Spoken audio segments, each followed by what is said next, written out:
The game has changed. Still playing by the old rules? Still bound by human limits? Introducing N1K3, Apex Edition. Performance beyond human, victory beyond doubt. Upgrade, adapt, dominate. The game has changed, so change it.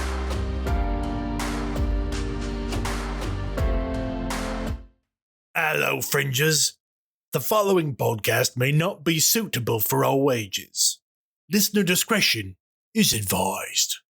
Hey, we're back. Yay, sorry for the late start.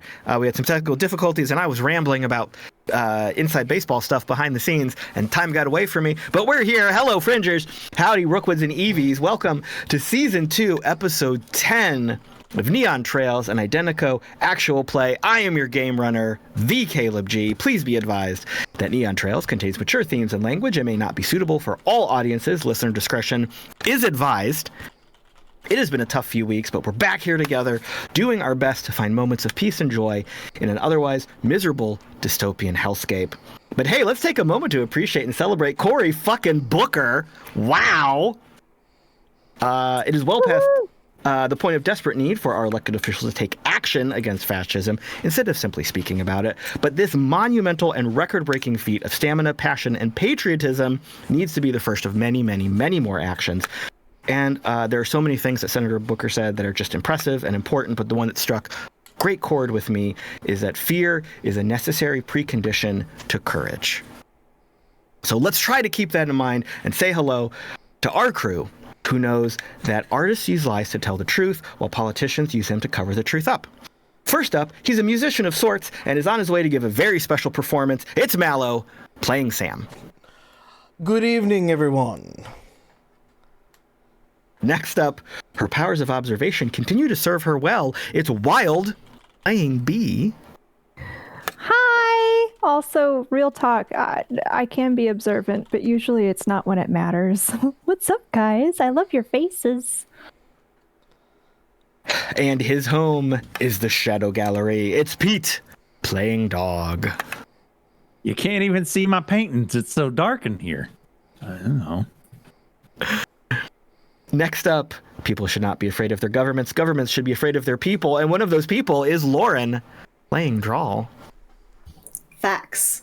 And once we stand up, it's hard to sit back down. Let's go. Let's fucking go.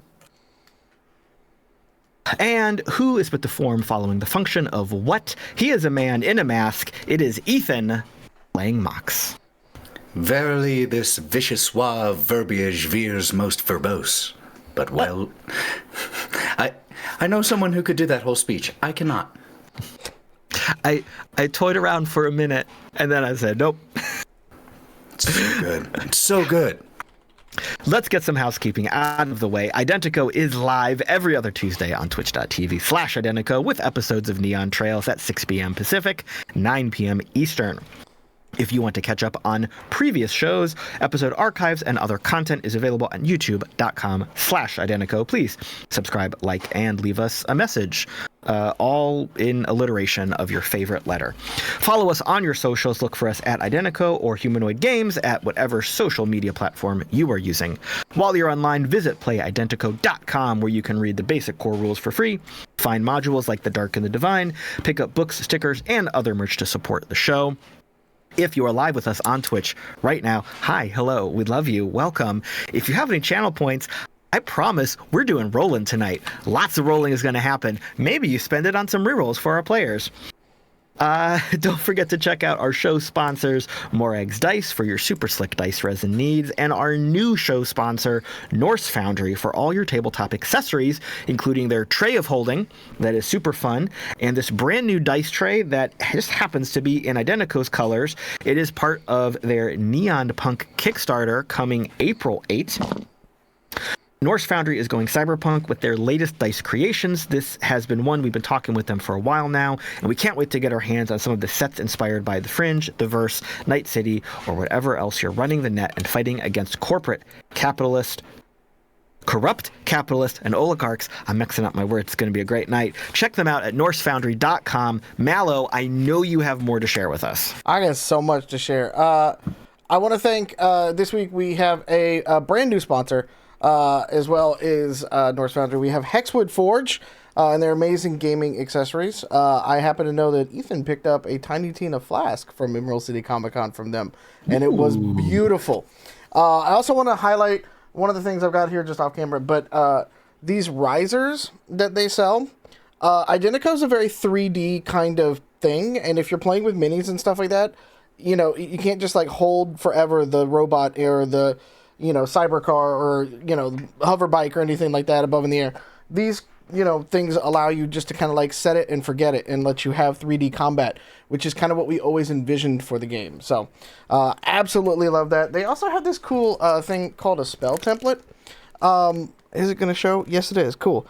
All of those rings are like 5 feet in our game kind of thing. So like, you know, if you were happen to throw a peaceful Molotov or anything like that at an enemy, you would know in your minis how many other people you would hit. Mox, Galen. So yeah, they make a ton of other TTRPG gaming accessories and things like that for those, you know, bigger corporations that live here in Seattle that just happen to be a little bit more popular than we are. So if you need spell templates and things like that for your IRL gaming, check them out. But I also want to personally thank them for making probably the coolest dice tray that has ever been made in the world. It is with our saying and everything, Big Brother's watching, so it's time to put on a show. So I just want to thank them for making that. That was not part of the sponsorship. They just sent it to us. So that was amazing. And I love you guys and thank you so much. Last announcement we have. Check them out at hexwoodforge.com. They also will have stuff in the description down below, as well as a panel on the Twitch channel. Okay, finally. We have a new charity game happening. We're doing it with our friends at Norse Foundry. It's going to be April 12th, and it's going to be part of Extra Life 2025. And it's going to be a little bit different kind of game for us. This is a game where you're going to be able to directly mess with us. Ooh. Ethan is going to run the game for us. He's going to be our GM. He's got a one-shot already planned out. We know some shenanigans, but if you donate to Extra Life, and we'll go through all this as we get there, but if you donate to Extra Life, shenanigans will happen. Ethan and I are going to cook up some of the things behind the scenes of what we get to do. But yeah, I knew you would get excited for that one. Yeah. So all of the donations and things like that, as they come through, our friends at Norse Foundry are going to help us keep track of all that stuff. And, you know, some surprises and things just might happen within the, you know, game and stuff like that. But you're helping out a good cause, so put us through pain. So just remember, it's April 12th, starting at 4 p.m. Pacific, 5 p.m. Mountain, 7 p.m. Eastern. And we will be streaming at our friend Norse Foundry's Twitch channel, so it's twitch.tv/Norse Foundry.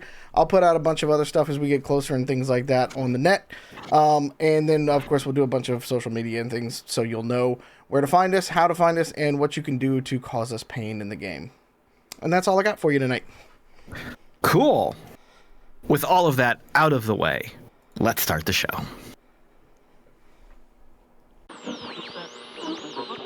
Look alive, Fringers. It's 2099 and we are live and loud in the underground.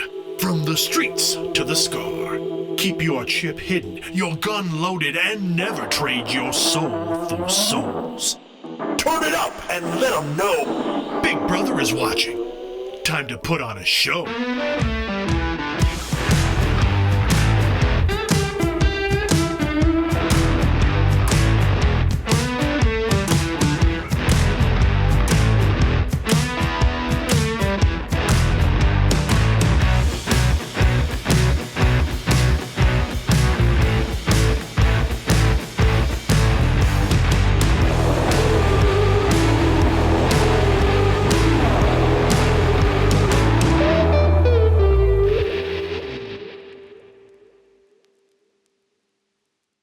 Last time on Neon Trails, the crew faced off with unknown assailants and a heavily armed Rove.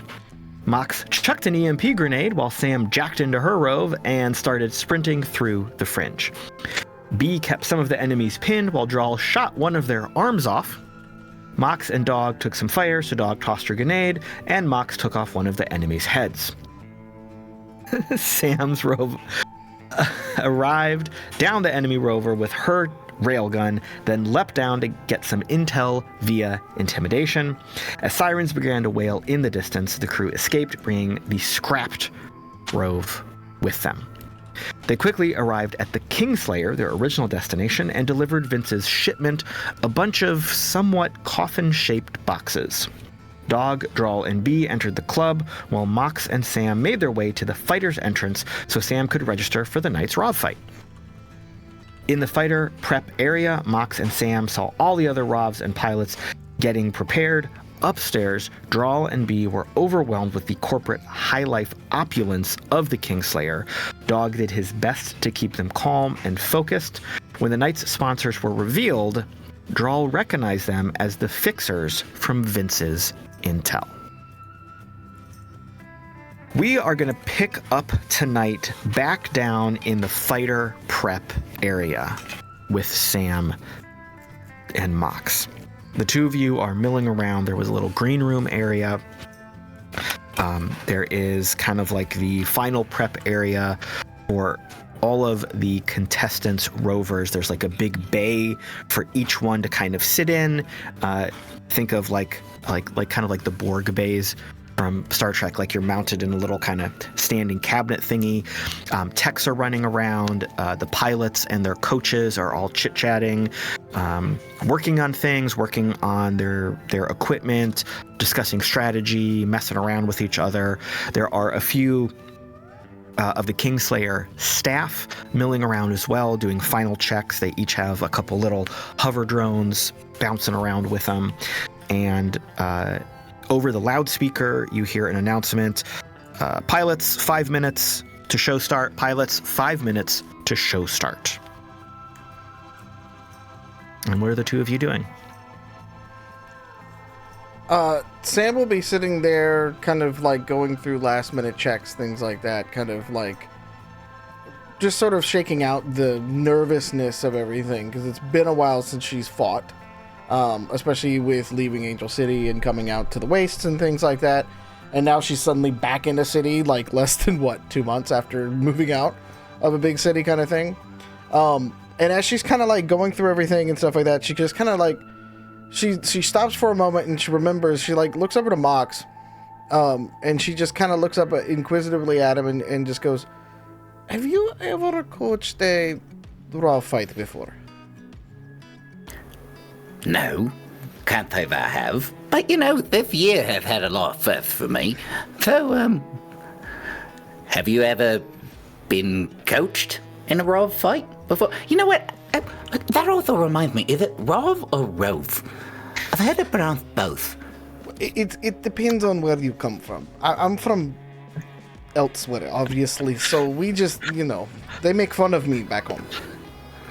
I just use them interchangeably, so I figure it's like either, that whole thing. I don't call myself a Rove pilot. They're supposed to be called that way. I don't know. It's just one of these. But, have you ever done one of these before? Oh, yeah. Not in quite the nicest place as this. Like, look, I'm usually just laying on the floor. They have a whole thing here. It's very nice. It's very nice. They had catering. It was fantastic. What do you need from me to make sure you do as well as possible? Watch me back. Because otherwise, I'm going to probably be in there with several people. It's going to get chaotic. Probably very dangerous. But that's the beauty. If the robot blows up, we'll just get another one from, what's his name? Freddy... Queen guy. I got the broken down one outside. That too. Yeah, we can fix that one up. That was also my long-term plan. So long as they don't take my railgun away, I'm fine. I want to shoot. All right. Are you better from long range in one of these, or are you better close up? No, I'm getting up in their faces. Well, robotic faces. I'll look for opening for you. Yeah, because it's strategy-wise, like, it's very... We're not going to be able to take weapons in there. That's just not one of the things they'll let us do, I don't think. But, which, you know, we had to take the shotgun off, it's fine. But, you know, who doesn't want to put on a show? You know what I'm saying? Like, we're going to go in there and maybe we'll throw a few punches, things like that. You know, we got to build the story with them, you know. So, like, don't freak out. If I take a couple, you know, got to build the underdog story. You got to build it up. You got to tell a little bit. You don't have to build it up.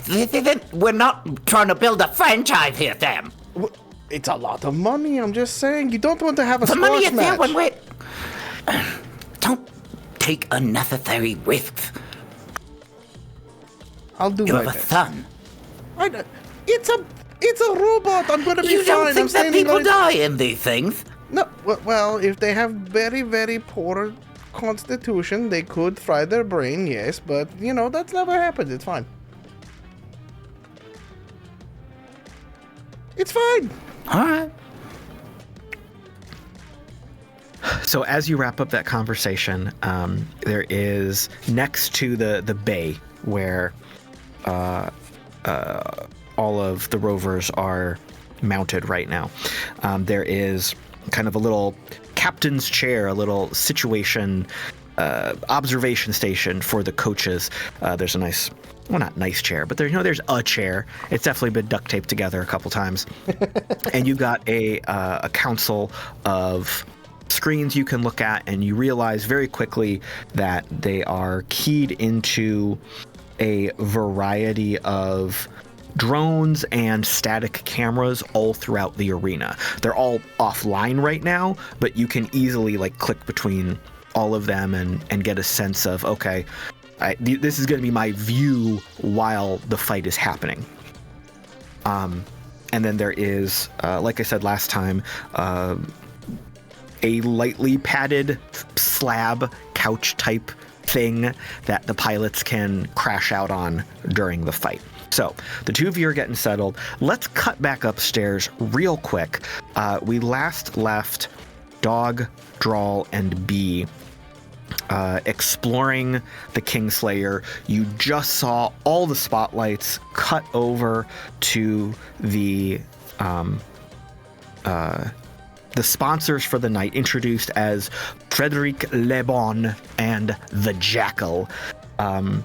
These two people are illuminated by the spotlights. Their images are all over the hollow projectors and screens that are filling the bar. Frederic is rail thin, super tall, black on black suit, black vest, black tie, super thin mustache. He's got that haircut that's super buzzed and just a little bit of hair that's smooshed over, really gelled down, really stylish. This is very much the Merovingian from The Matrix, really smarmy. And there's a rail in their VIP booth that they're sitting in, that the spotlights and the cameras are on, and he is he's barely leaning on the rail. He's trying to hold himself. You can see that rod up the back of his spine posture. He's holding himself really to be better than everybody else. In stark contrast, the individual introduced as Jackal is lounging on the rail next to him. They've got a big plate of burgers or something in one hand, like a big mug of beer in the other. This looks like a very fringer kind of person. They have dreads that are pulled back, but it seems like the dreads are metallic. They've got the most stereotypical cyber eyes. Back in the 1900s, when we invented cyberpunk, just the big bar sunglasses across their whole face right there. Very grungy, kind of a ratty tank top, scars all over their exposed body, big cargo pants, big combat boots. huge difference between these two individuals. The lights like pull off of them and they go back to the mood lighting and the exciting lighting. You hear the announcer, the main fight, the Royal Rumble for tonight. Well, wait, that's probably a name we shouldn't use. The Rover Rumble for tonight will be starting in just a few minutes. Place your bets, lock in your wagers, get all the food and drink. Make sure to take advantage of any entertainment you need as you are partaking for this evening, and stand by. So everyone kind of was watching this feed and then meanders off to do their own thing. What are the three of you doing? When are we supposed to bet? Yeah, perception check. So where the betting? I know you explained it, but with everything going on, would it be readily apparent where to go bet? It's not even hard. Like, first off, there's giant like neon signs. Place your bets. Place your bets. Place your bets.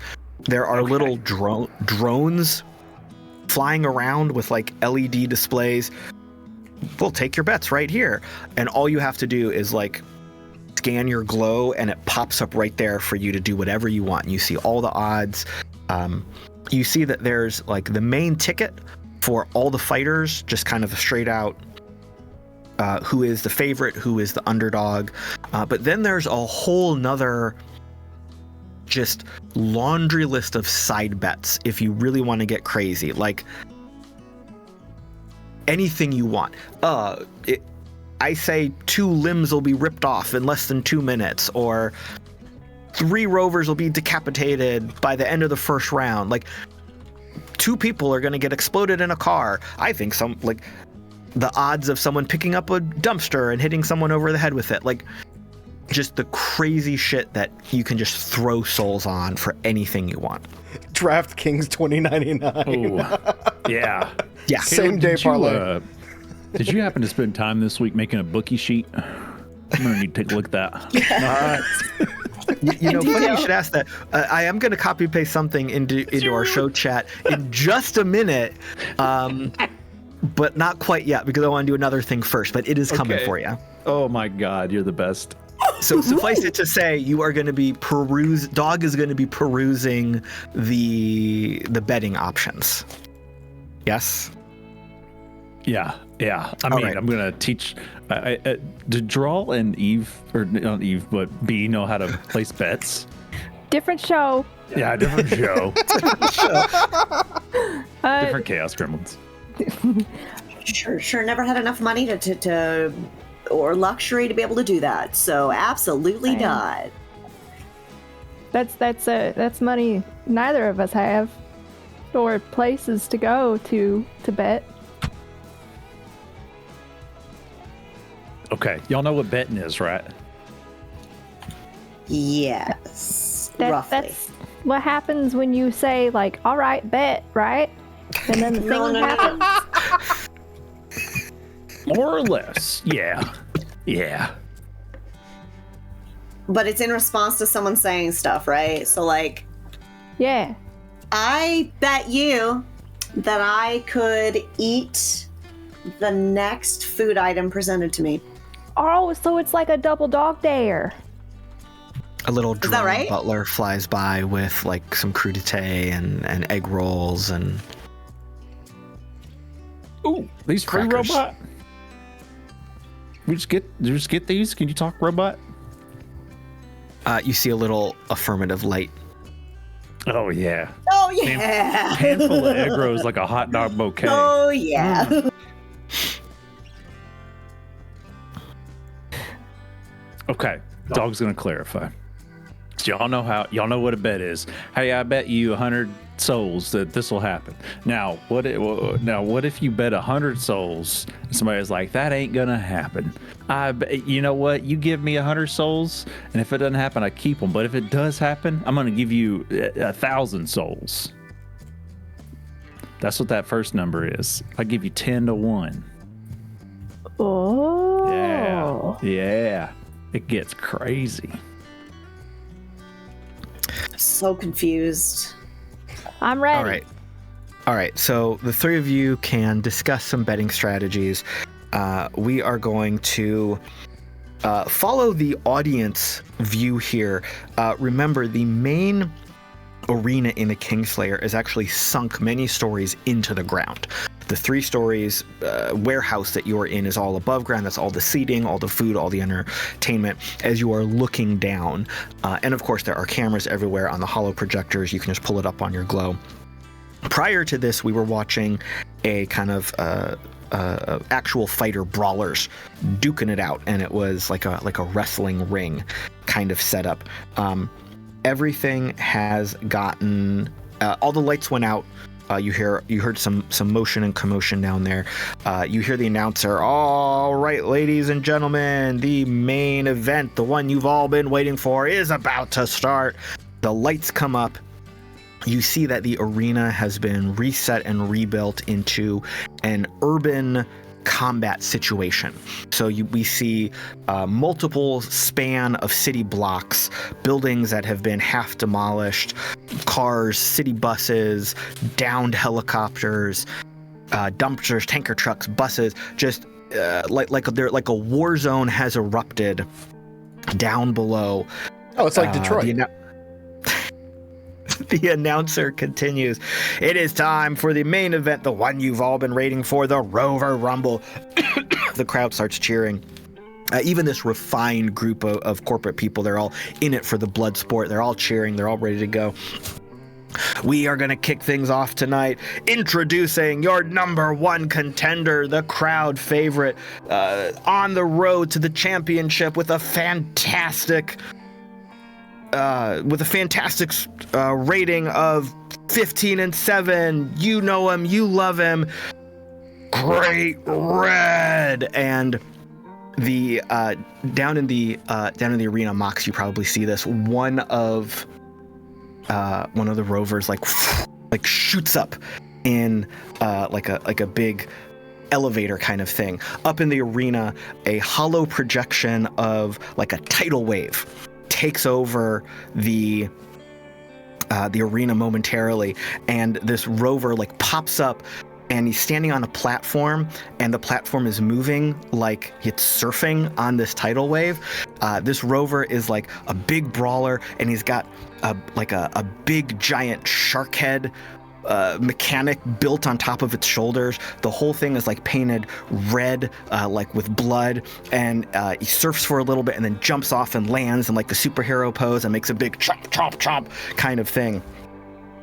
And then the announcer kicks back on. "From that point, in no particular order, the rest of the ticket for tonight." And the other rovers each pop up, each one accompanied by a little bit of music. The first one that pops up is Razorback, and this is like a short kind of squat, hunched over, and he's got these like big spiral spiky tusks coming out like from his shoulder mounts, and they're like spinning like drills. And down its back he's got all these like spikes that are all spinning. Next up, the Knight of the Saw, Sir Shreds, and this big one, like big tall rover, comes out. And there's like this fanfare of horns and medieval music, and he strides out, and it looks like a medieval armor, and he's got this big kite shield, and the edges of the kite shield are a chainsaw that are all and he's like cutting through a car that he happens to be walking, and he draws his sword, and the sword is just a big fucking chainsaw sword. He's like cutting through the stuff in the air. Next up, get out of the way, it's slammer time. And this other one comes up, he's got like 2 huge fucking hammers, and it's just like, it's like hitting them together in the air, bam, bam, bam, and like doing like the old school circus trick. He's like swinging them behind his heads and like doing like that. What's that like circusy move where he holds it down and kisses it? Yep, but it's not Yeah, it's not impressive. It's a robot, but it's still cool. And next up, swinging on in, Pineapple. And another one comes in, and he's just got like 2 really big maces on like long chains. He's like swinging them around and like hooks them over a street lamp and like swings on it a little bit.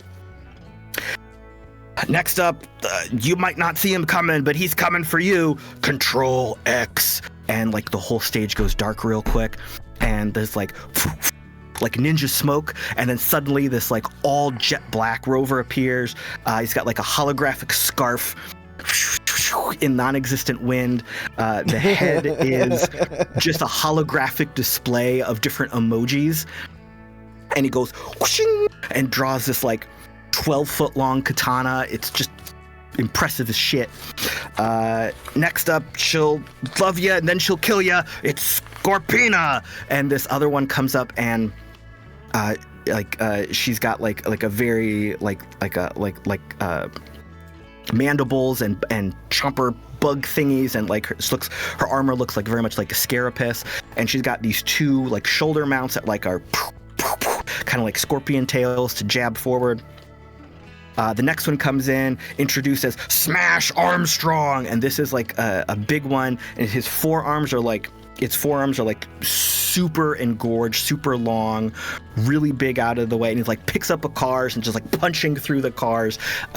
Like the what's mounted on their forearms is almost like piston, like giant piston punches are like going off in the air.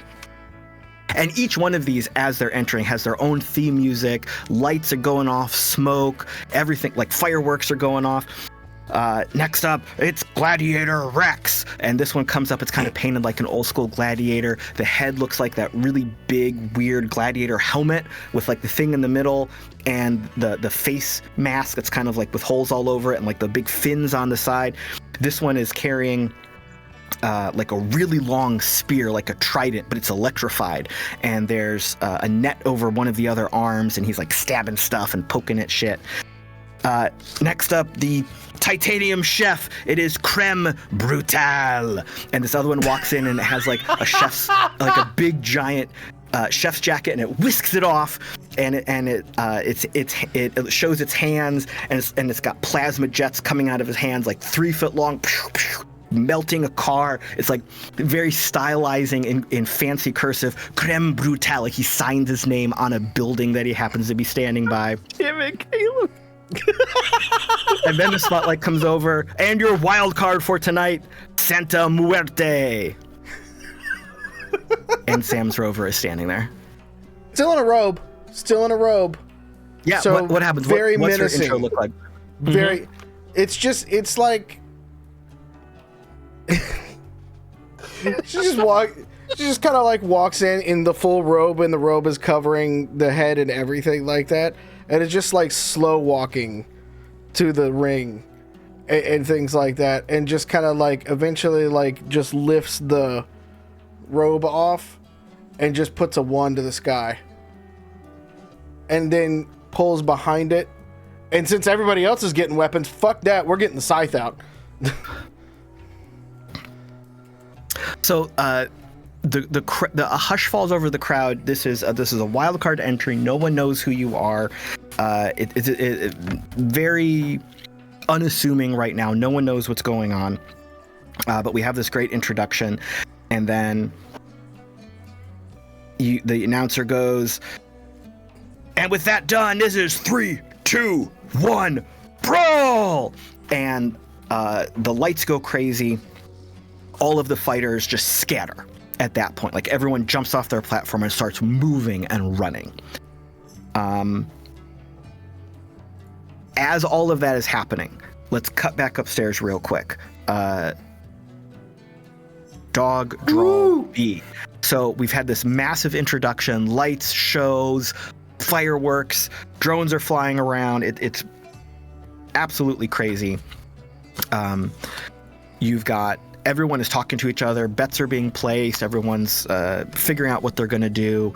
You can also see that up on that main VIP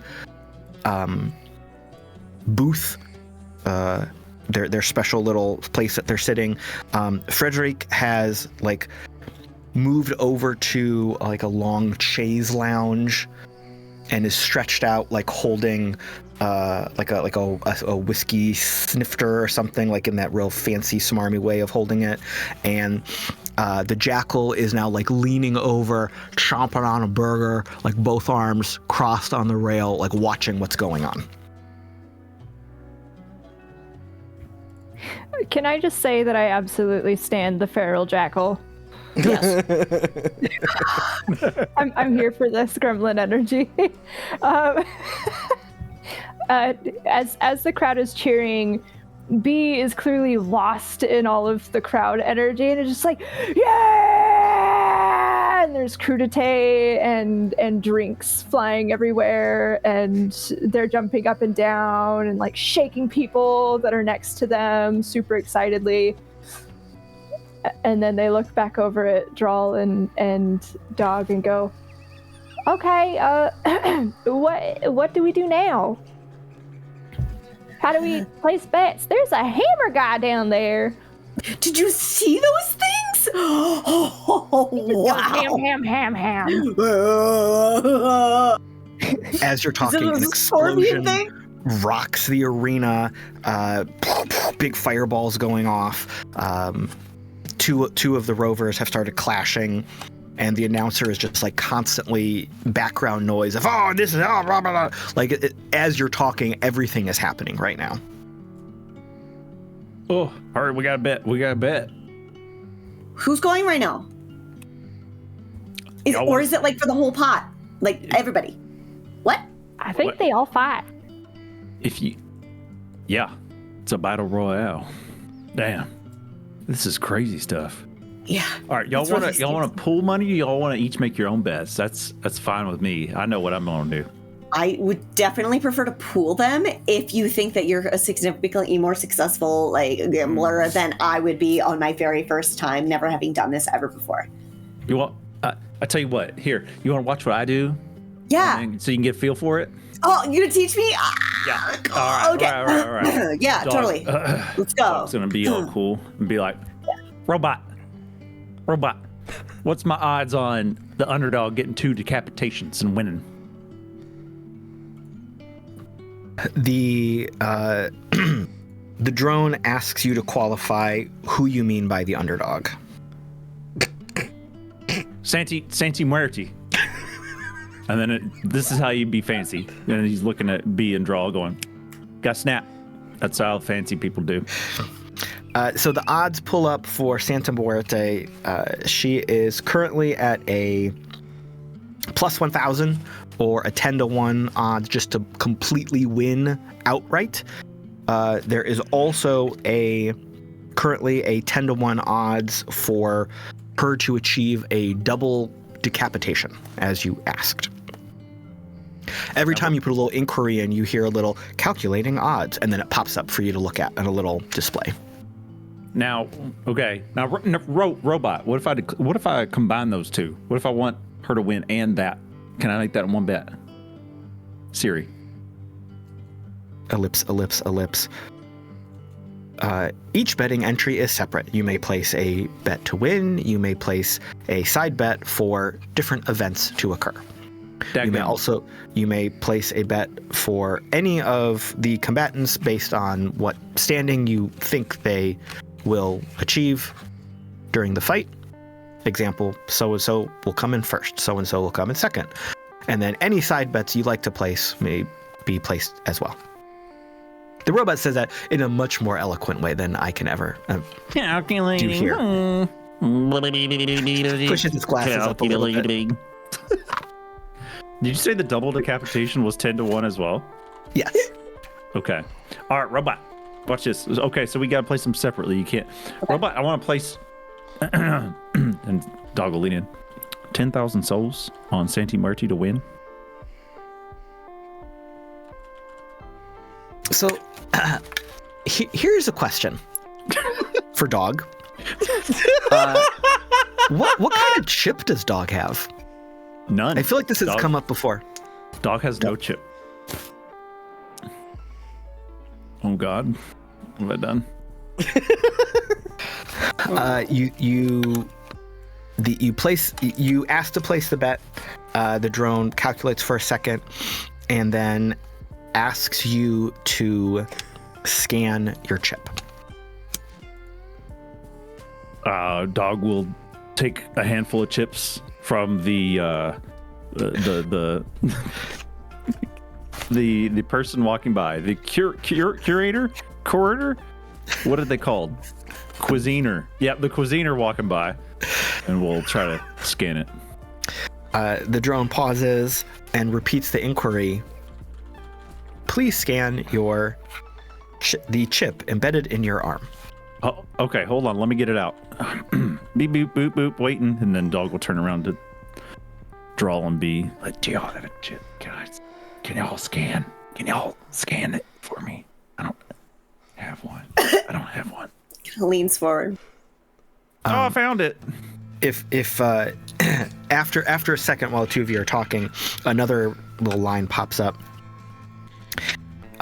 If you prefer to place your bet without using your chip, you may visit one of our betting stations around the perimeter of the building.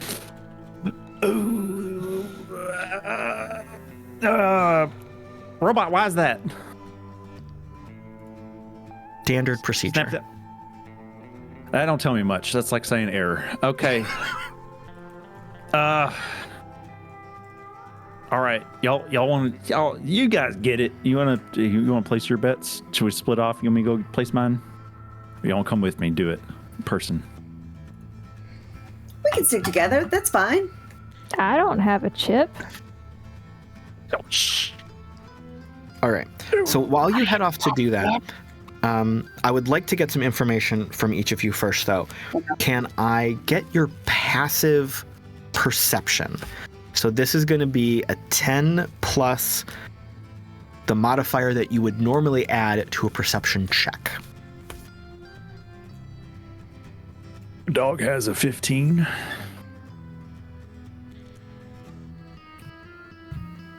What's B got?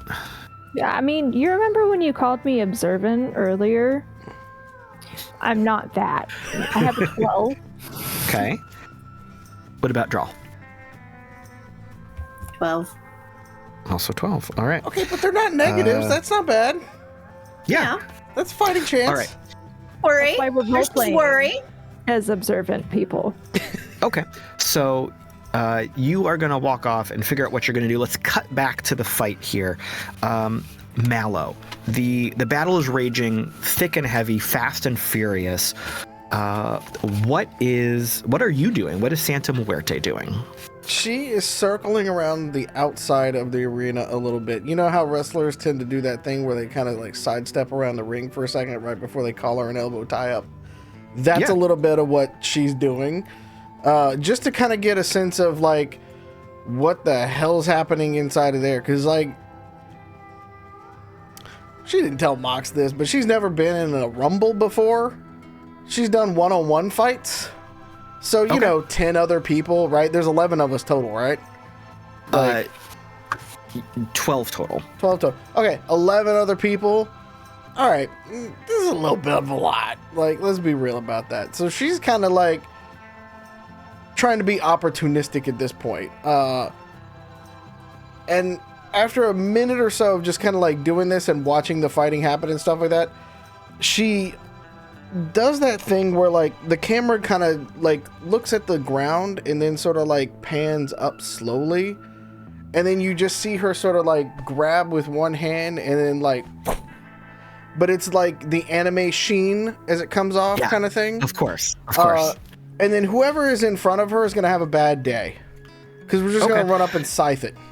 I don't know who's in front, but we're gonna do it.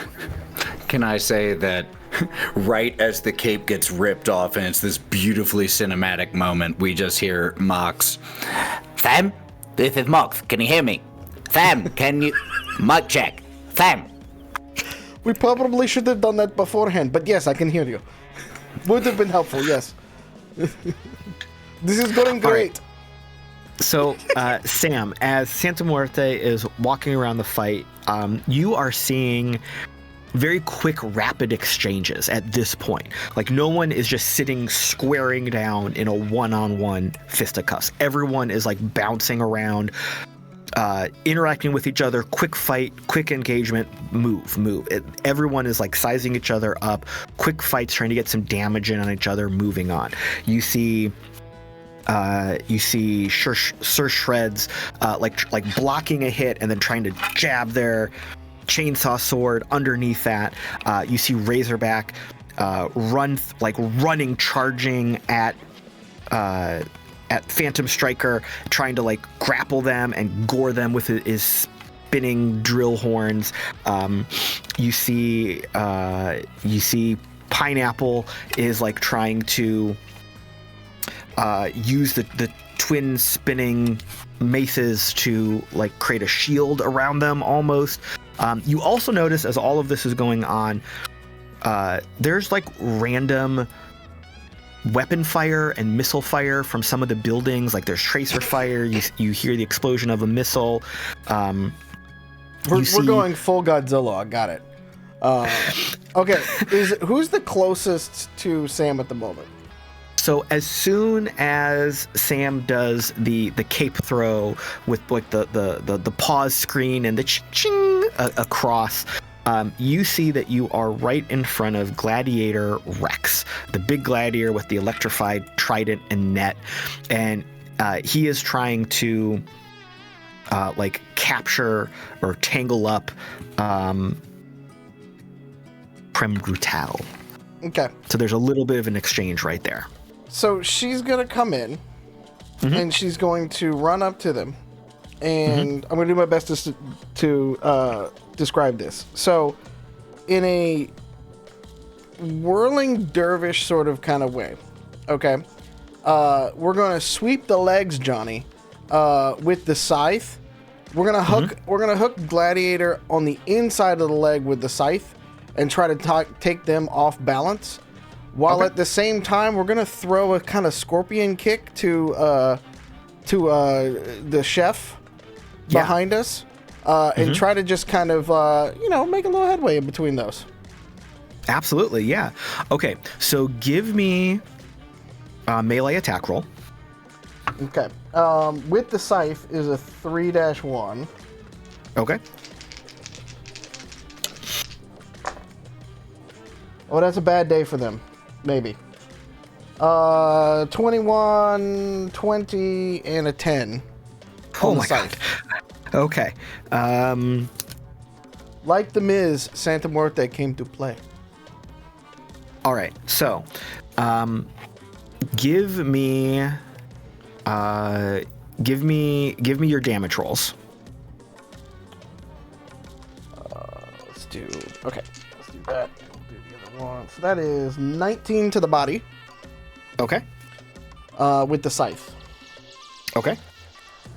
And then for the Foot Clan. Oh, bless you, dice. That's an 18 and a nat 20. We're just gonna start off hot. Love it. We're going full on Power Rangers with this ish. Sorry, so you said that was an 18 and a 20 for damage?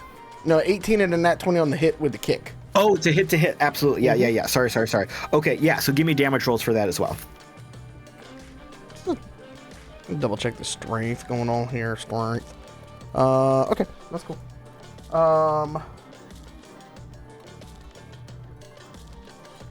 Spook me. I did not get the thing. Okay. So also to the body and 22 points of damage to the body. Solid. All right, so exactly like you described, you use your scythe to hook one out of the way, and you do this amazing flying kick into the chest of another one. Both of them fall to the ground. You see some sparks from their armor. You see some cracks running along. They get up to their feet, and they both scatter from where you're standing right now. Okay. Mox, down in your little coaching captain's chair, you are seeing all of this happen, and now that all of your cameras are active, you are able to, there's like kind of a couple little roller balls and different buttons you can click, and you can move the cameras wherever you want, zoom in, zoom out. You can set them to follow specific combatants. You can be in certain points in the venue. What do you want to be doing to coach Sam here? How damaged did... because those kicks were on Gladiator, yeah? Yeah. How bad did that look? So, quick assessment, you see nothing to incapacitate them. You see some cracks in the armor, you see some sparks from some exposed wiring and circuitry. Okay. But they both were able to then get up and scatter very quickly. Then I want to use the drones that I have access to figure out who is next closest to Santa Muerte and this fight going on here, and whether they are currently heading this way. Perfect. So here's what I'm going to have you do. Give me a D20 roll with a plus 10. 17.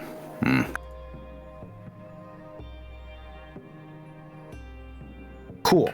So it is very easy for you to see. It's super easy to navigate here. You see that nearby Scorpina and Control X are kind of locked in one-on-one combat. You also see that Great Red is kind of like Sam was doing, like circling the outside, hasn't really picked a target yet. With your observation and coaching, though, as we discussed pre-game, you actually have a you've got a +3 right now to give to Sam on her next turn as you wish. Do I declare that now? Yeah, let's go ahead and do that now, kind Okay. of in your coaching round here, as you want to give her some advice. All right, Sam. This Gladiator Rex, one of the top 3 here, so we're gonna want to take him out quick. You got Scorpina and Control X fighting a little while nearby, but they're not interested in you right now. So focus on finishing Gladiator while it's distracted with that creme fuck. And I'm going to give +3, or plus... I need to get the damage, but +1 right now to hit. Okay. Cool. Let's cut back up to the stands. Dog, Drall, B, what are you doing? Are we hoofing it so we can find a place to bet? I bet. Yeah, I believe so. We better All hoof right. it fast. So there are different betting counters scattered all throughout the establishment. They're all labeled very easily. It's not hard to find them. All right, let's go to it. Nearest one. If there's no Okay. line. There's a couple that do have lines. There's a couple that don't have lines. It's very easy to find one without one and just walk right on up. All right. Well, we'll walk right up then. Okay. You see I will. you see an individual behind the counter, kind of wearing that blue and gold outfit uniform of the Kingslayer. And yes, how can I help you? Good evening, sir. I would like to place a bet. Okay. And a little screen pops up. These are the current odds and betting options. What would you like to wager on? I would like to place 10,000 souls on Santa Muerte to win. Very professionally, the employee reacts with only like a slight pause and a blink. All right. Do you have? May I scan your chip? I'd rather not. I'd like to keep this private, please. This elicits a bit of a pause. Okay. How would you like to secure a funds transfer?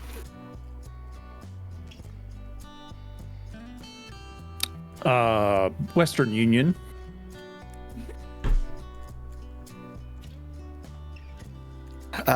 The employee taps a couple things on their holo display screen and presents a little scanning device pops up from the counter, and you can scan your glow if you would like, and it would take your contact information and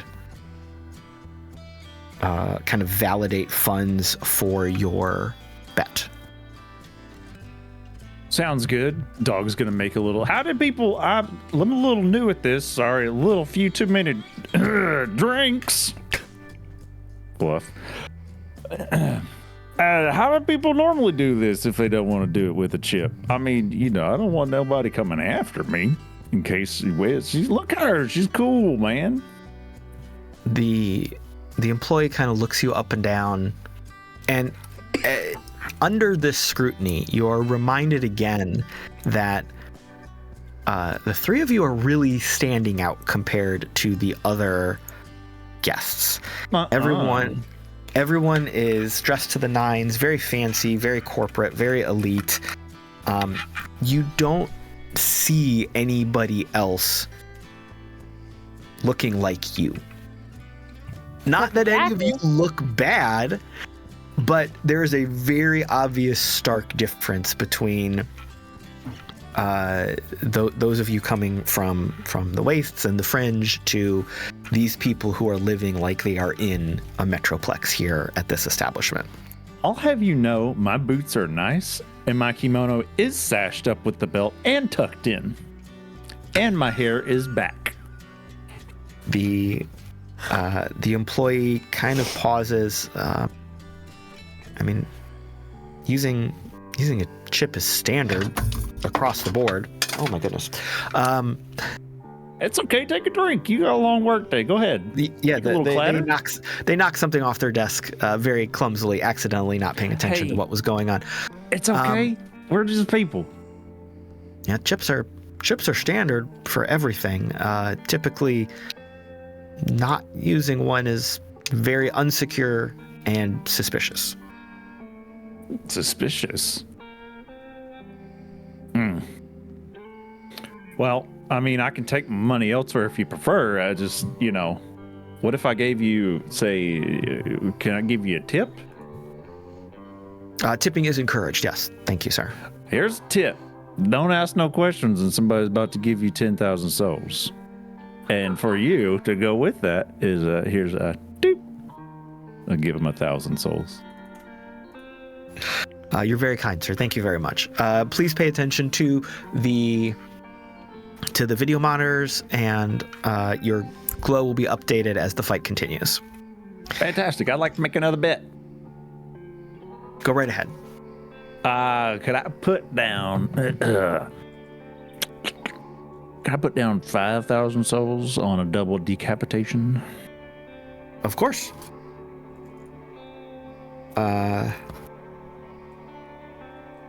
Yep. So now that you've been working with this employee for a little bit, they just kind of, you're already scanned in. They just give you the approval, and you can kind of just click off on it on your glow. All right, cool. Here's another one. Give him another 1,000 souls. All right. I appreciate you. While this is going on, Drall, I just want to remind you that you did come into the Kingslayer on a mission. And obviously the betting is exciting. The fight is going on. As you look out on the video monitors, you see that Pineapple has fallen into a pit trap, and the ground opened up and they tripped into it, and a big explosion went off. You see that Scorpina and Razorback are grappling each other, both trying to jab each other with their assorted jabby implements. And of course the announcers are making really great jokes about what they're trying to do to each other. A couple other random explosions happening. It looks like someone tossed a car at someone else. Oh yeah, they tossed a car at Smash Armstrong, who punched it out of the air with their big piston arms, which everyone loves. Lots of cheering. So there's all this constant activity and noise, which is a little overwhelming.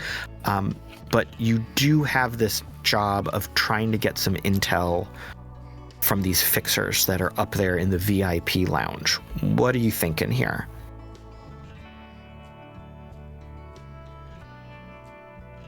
How do we get up there? I wanna place a bet. All right. Would you like to scan your chip? I'm kind of. I work with. We do the deliveries, so we don't really have one. But I do have money. I do have souls. You're those types. Okay. And they present to you the same, like, scan your glow and register with the deposit kind of thing the dog had to do. Is that all it took? Anyway, so I'm new to the whole betting. I know I shouldn't admit that, but I'm really interested in betting on someone getting impaled. Is that something that I can do? Absolutely. Would you like to place a general bet for general impaling, the first to be impaled, how many impales within a certain... Can I name? Of course. Anything you want. Cool. Okay, so I mean, I know what I want my big bet to be, but I just want like a little one that is like, ooh, look at your intuition. So anyway, I'm gonna put 100 souls on Scorpina getting impaled by Razor. What the fuck? Razorback? Yes. Okay, that different dialect. is... I'm clearly not from around here. that is currently paying out at an 8-to-1 odds. Is that good? Is that bad? At what odds? 8-to-1. 8-to-1. Oh. Is that bad? No, that's not bad. Okay, I'm still gonna put my 100 on that. Very good. And you get a little confirmation ding on your glow, and that's like a little app auto downloaded, so you can, it's like Kingslayer betting, and you can see what you've put in and what you've registered for and blah blah blah. Oh, exciting! Oh, then I'm gonna put my big money on Santa. So I'm very excited.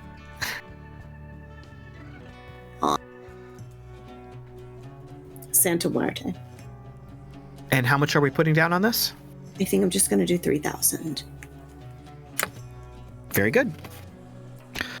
Again, a little bit of a slow blink from the staff member that you're working with, but they process it. They give you the go ahead, and it pops up on your glow. Drall leans forward. Sorry about everything. It's for his birthday. And points to dog. They give you a knowing nod. little bit of that customer service nod. They're just Oh, good. Got it.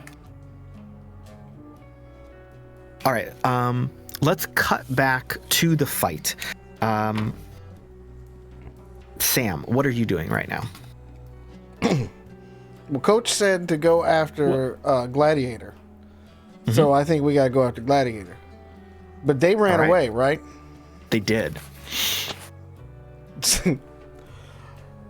Come back here, you pussy! And she's gonna run after him. Is his back turned to her? Or is he still kind of... Yeah. So right now, moving quickly, you see that Gladiator Rex is dashing between a couple buildings, jumps over a car, and is swinging up on like a fire escape, clambering up, trying to get to the top of a relatively low building right now. As you are running, a couple explosions go off to your left. You dodge a couple small little rockets firing on your right. The arena is filling with smoke and fire as everyone is fighting with each other, and various exciting elements of combat are being added by the people running this fight to keep things going. And you're constantly hearing the voice of the announcers talking about what's going on, giving that color commentary, talking about tactics and strategy and what the different fighters are doing, that kind of thing. Well, and I imagine like sensors are going off and things like that, you know, thinking, you know, especially proximity sensors. So kind of like the red here, then the red there, then the red all around at the same time. Like she's Yeah, doing her best to like duck and dodge some of this stuff, but it is coming fast kind of thing. Yeah. In your little heads-up display, Chibi Mercury is standing there. Oh, look out! Here comes a missile. Hey, don't run that way. That looks like it might explode. Oh, look at that guy right over there. I He looks appreciate cool. it, but for fuck's sake, shut the fuck up. Engaging silent mode. Thank you. Jesus Christ, the only one I need to hear in my voice is Mox. Jeez. All right, so you are chasing down Gladiator Rex. He is scrambling up the side of a building right now, getting the high ground. She's going to... is there anybody that she can just, like, swipe at as she walks by? Oh, absolutely, yeah. As you are running through the fight, you see various fighters, like, pop in and out of your view. Like I said before, everyone is just constantly moving, running. A couple people take pot shots at you, toss a car at you. Like, there's just constant combat in little chunks here and there. Okay, so you know that scene from episode 2, Attack of the Clones, where Mace Windu just comes up and chops the Jango Fett's head off? Mm-hmm. We're going to do that, but we're going to clothesline him with a scythe. All right. So, is this while you are moving towards? Yeah, we're just gonna go. Yeah, we need some oomph to this thing. So okay. Yeah. All right. Cool. So as you are moving, you see that like crashing through a wall in front of you. You see that Razorback has grappled Creme Brutal, and the two of them are like tussling, crashing through a wall right into your path. Razorback has like its arms wrapped around Creme Brutal's midsection, and it's got the like one of the big drill tusks, like drilling like right into the upper chest cavity. And they are just right in front of you as you are walking past them. You can take a big swipe as you want to walk past.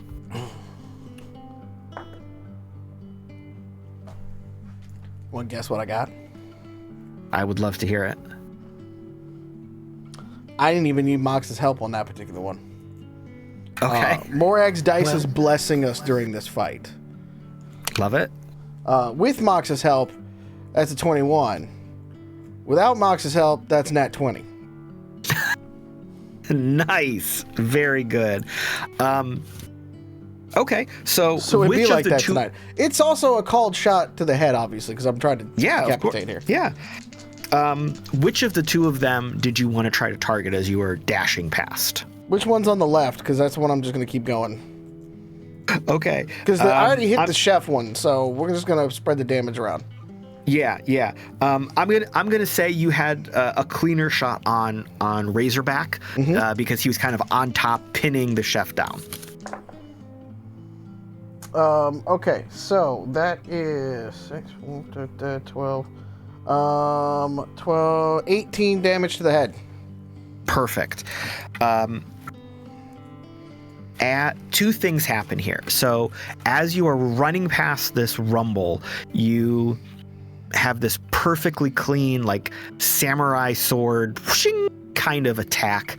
As you connect, you slice through Razorback's head, which is kind of already pinned down, like lolls to the side. You've got like, it's like half severed at this point.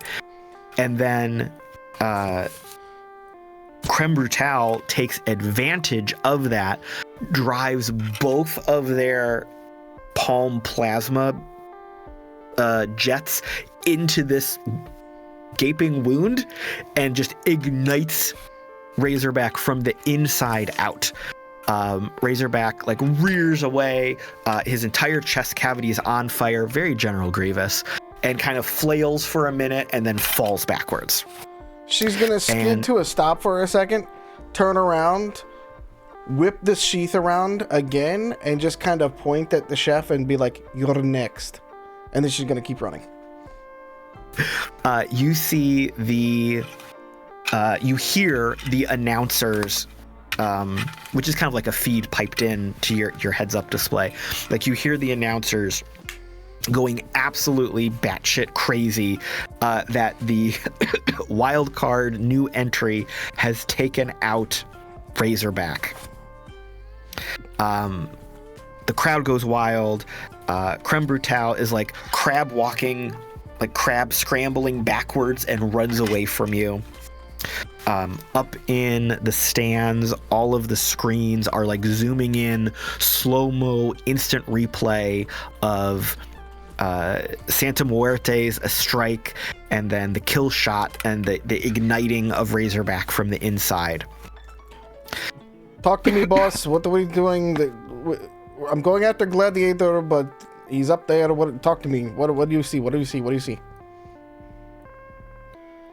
So where is Gladiator currently?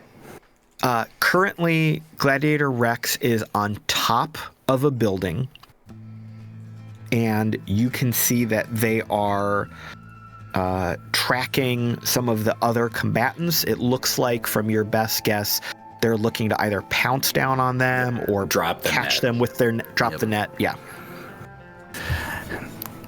Gladiator's looking to set up a trap. If he wants to stay up there and out of the fight, then fuck him for a little while. That was a clean kill. Don't get cocky. Still a lot of fight left to go.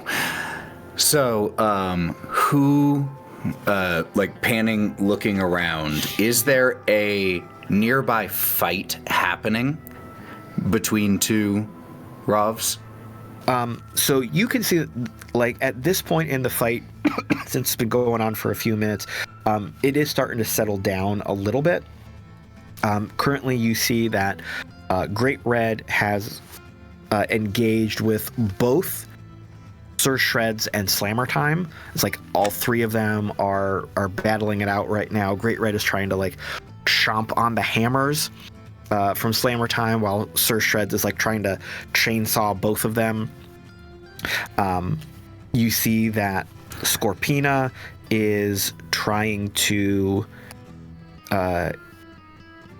get Phantom Striker into like a corner where there's another trap. Like she's trying to back them up into it as they're like duking it out a little bit. I think then what Mox is going to suggest right now is That was a hell of a kill, but you are, with all the attention from the commentators, you're going to be a big target right now. So maybe time to lay low, regroup, find someone who's recovering from or running from a fight, pick them off. I like that. She's gonna change directions then. She's gonna stop running towards the top rope over there, and she's gonna just take a hard left, basically, and start running the other direction. We gotta keep him off balance. Solid. Mox, give me a d20 roll plus 10. 26. Woo! Okay. Oh, plus 10. I just like being surprised at when you get good things based off of what I've given you to do. 15. Hold on, I gotta check my math on something else real quick. Okay, you have another plus 5 here to use going forward. I'm going to spend... Oh, yeah, sorry. So Sam has kind of cut sideways. Let's pause on what you're going to spend on. We're going to cut upstairs for a second. So Dog, Drall, you two have been placing some bets, chit-chatting with this maybe nice, maybe annoyed counter worker. What else are we doing? I definitely want to inquire with him about how, point up to the VIP area, how do you get up there? He gives you a pause for a second. You have to buy a ticket. You have to pay for it. Oh, how much is the ticket? It's going to be a really good view of the freaking show, and I don't want to miss it. He looks around left to right, like, you're new here, right? This isn't your normal scene. Okay. No, it's my friend's birthday. And I just want him to have a good time, man.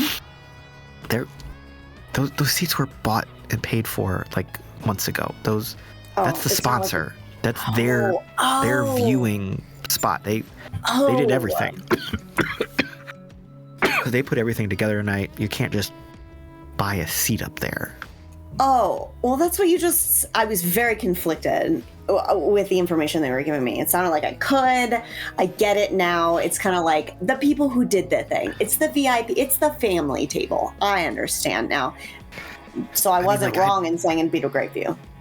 I mean, like, I don't want to be a jerk, but they're just not going to let you up there. Like, you're not... I get it. You're not the right kind of people to be up there. Well, I don't really like the way you say it, but... Like, I said I didn't want to be a jerk. I said I didn't want to be a jerk. I'm sorry. I get it, and it's fine. We're just trying to show a friend a good time, and it looks like our other friend has found themselves a good time. Okay, thanks for the info. Sorry about that. All right, so the dog and Drall, you've been making these bets, trying to chit-chat things up a little bit. B, what have you been up to? B's going on an adventure.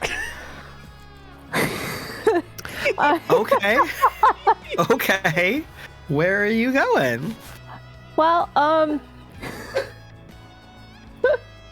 DM, you can let me know if this is a little too chaotic, but I really figured it would be very much on brand to have be so overstimulated and so hyper-focused on trying to meet Jackal, of all people, that they've gone to go and purchase, like, 3 bottles of the highest caliber top shelf alcohol at one of the bar stands and try to get up to Jackal to congratulate Jackal on the sponsorship of tonight. Okay, so going over to make a purchase is fine. You can walk over to a stand of alcohol. There's a large menu that pops up on a holo display. There's beverages ranging from a few souls up to, $10,000 souls a bottle. Give me 3 of those $10,000 ones. Okay. That was the reaction of when the game runner said, "Hey," I said, "I forgot that I gave you pretty much infinite resources." Yeah. No, it's... Okay, so Mercury's just getting a hell of a bill. Poor Mercury. He's still smash cut to Mercury still on the operating table after all this time trying to be reconstructed. His accountant pops in. His accountant comes in and like the little holo display. Sir, I'm seeing some heightened activity on your card. It's fine, just to prove it. It's proven. We've detected possible fraud on your account. Could you confirm some recent purchases? Yes, all. Reply all yes. Hold on. Okay. B had some souls saved up too, but yeah, absolutely. Thanks, Freddie. So again, the person at the counter asks for your chip. I saw some people paying with their glows. Is that okay? I'm using my boss's information with their actual permission. And if you'd like to, you can call them and talk to them about it. But they're bankrolling for me tonight. A non-chip transaction does incur a 30% surcharge. Okay.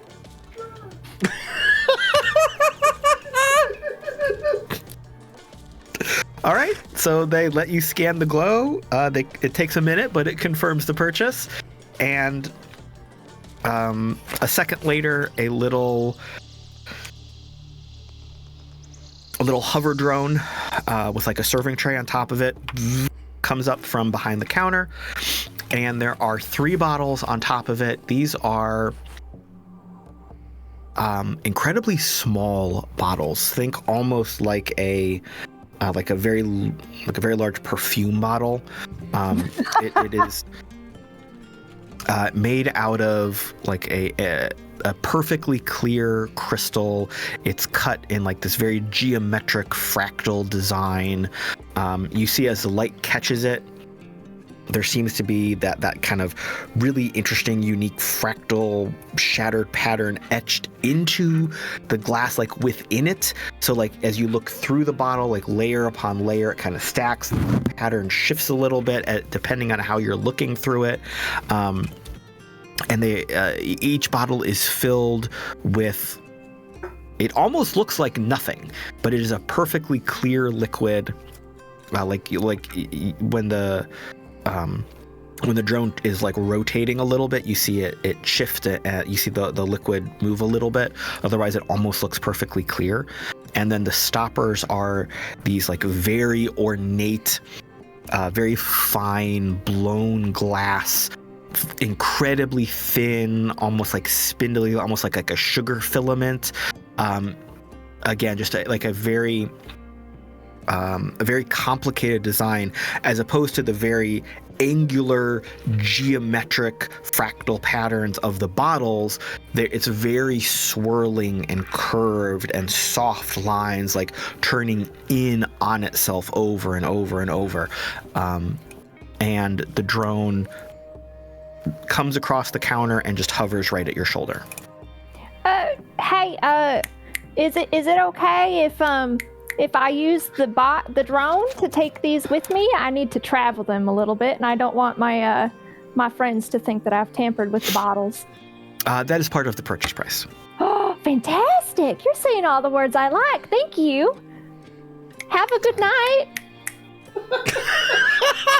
You're quite welcome. The Doug taught snaps. me to snap. Yes, that's what he told her to do. He told her to snap, so she snaps. I love it. All right. So B has just made probably the biggest purchase of her entire life. Yeah. And what is she gonna do?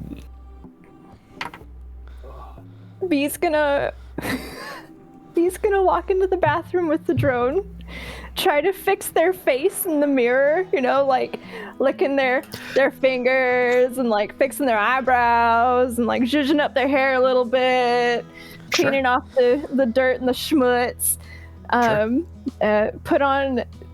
Put their clothes in the fanciest arrangement as possible, because they've seen, they don't fit in, and they all three have been getting looks.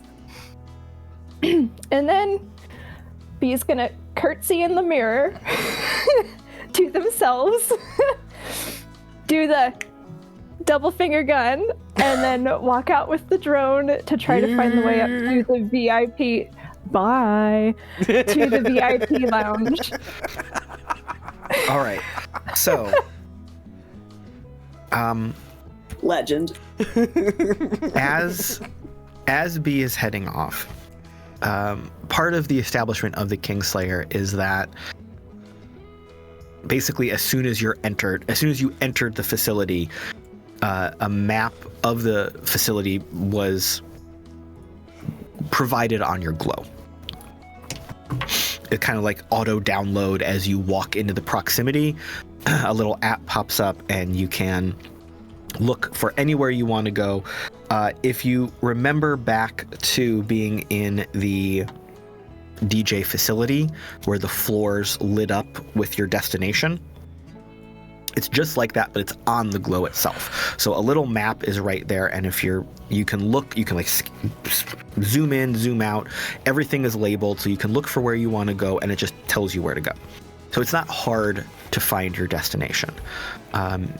You have to kind of go towards the outside of the building.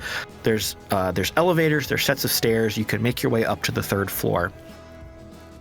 As soon as you get to the third floor, there are 2 security guards at the entrance, and they are blocking your way. Out of game. What's the name of the alcohol that I just threw so much money at? Do you have a name for it? Do you want me to make something up? I don't. I would love it if you made something up. I'm not good at making up names on the spot, y'all. So yes, please jump in. Or if chat would like to throw something out real fast. Chat, I'll give you a couple of seconds because I need to also make sure that I declare that I have shot off a quick message on the globe to Drall and Dog. Just to let them know, like, hey, with a bunch of Y's, an exclamation point, and going up to the VIP lounge, winky face, and thumbs up. What the? Do you see this? A thumbs up? All right, we are going to cut away from that for a second for dramatic tension and for chat to maybe debate and vote with thumbs up emojis on any names we want to use. Back to action. Sam, what are you doing with Santa Muerte? You took a sharp left. You've been dodging through combat. There's been a couple like mounted flamethrowers have like come out of secret spots in buildings and the floor. They're blasting stuff all around. A car randomly starts exploding and burning. Just all kinds of shit is happening all over the place.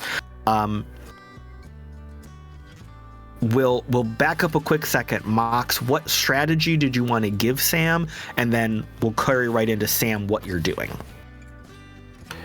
The strategy that I gave Sam was the one about like lay low for a little bit, spot someone who's running from a fight, pick them off. Okay. And so I'm going to give 2 to Sam's defense right now. Okay, cool. So yeah, Mallo, what are we doing with Santa Muerte? Sam's gonna pilot the Rav into one of the buildings and slow down and just start to creep through the building and study the landscape around her. Perfect. Just to kind of start seeing what she can see. She's going to be very opportunistic. She knows there's a lot of people and has this sense that if she gets to be too bolstery and things like that the other 11, 12 people might just, there's 10 left, right? So they might just be like, and fuck you. So she's going to try to be a little more opportunistic to this and be a little more methodical after making a little bit of a flashy sort of statement, she knows that the fight, she's used to ending the fights quickly. This is more of a marathon than a sprint. Okay. So here's what I'm going to have you do. Give me a perception check. How much do we get on that?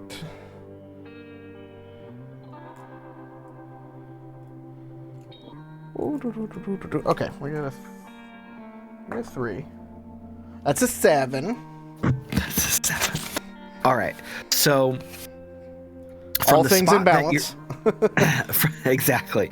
From the spot that you're in, you are able to see flashes of combat like entering and exiting your sphere of vision, right? You're seeing a couple people like run in and out, like someone's chasing someone else.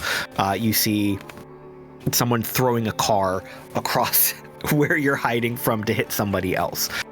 You see a wall-mounted rocket launcher fold out, track someone across the other side of the field, and shoot some rockets at him. You're in a safe spot right now. You are not seeing what feels to you on your gut instinct like the right target quite yet, but you're in a spot where you can wait to see what happens. Yeah, I think that's what she does with this one. It's not a huge round or anything like that, but I think that's the right call at the moment. We need to start picking off. Some of these guys have got like crazy ass weapons and stuff like that. We gotta pick our battles here.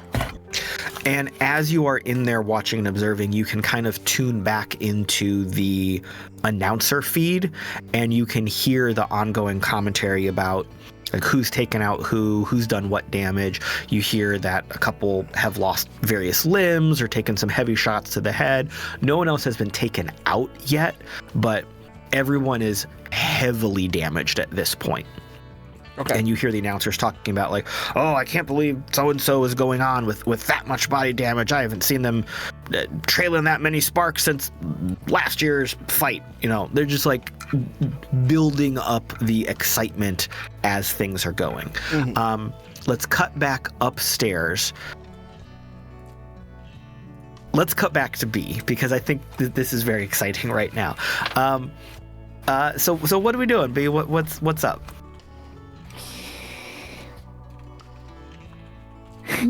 So B has taken I'm imagining that the service drone that B has with them has like little tiny hands Sure. to help. So B has taken one of the hands of the drone for moral support.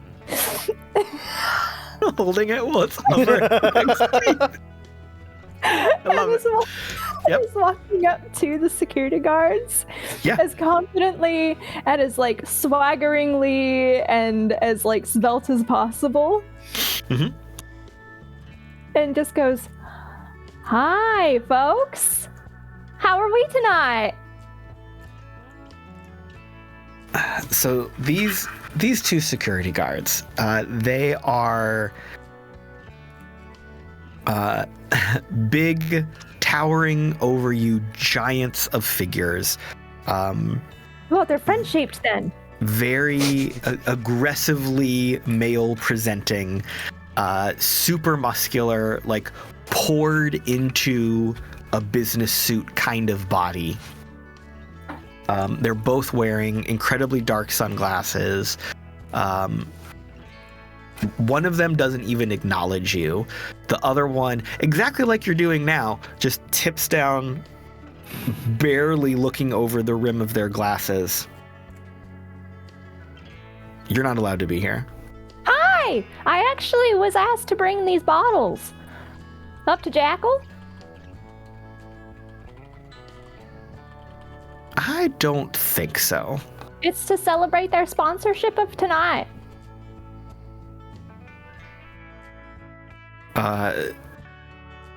The one who's talking to you like glances over at the other one, glances back at you, pulls up their glow. I don't have any deliveries on the schedule. I don't know what to do about that, because I was directed to bring these 3 10,000 soul bottles of Dewussy up to Jackal.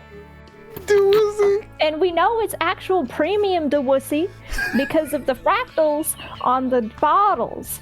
Otherwise, it would have just been just a fake type of Dushy instead. All right. Can you give me a persuasion check, please?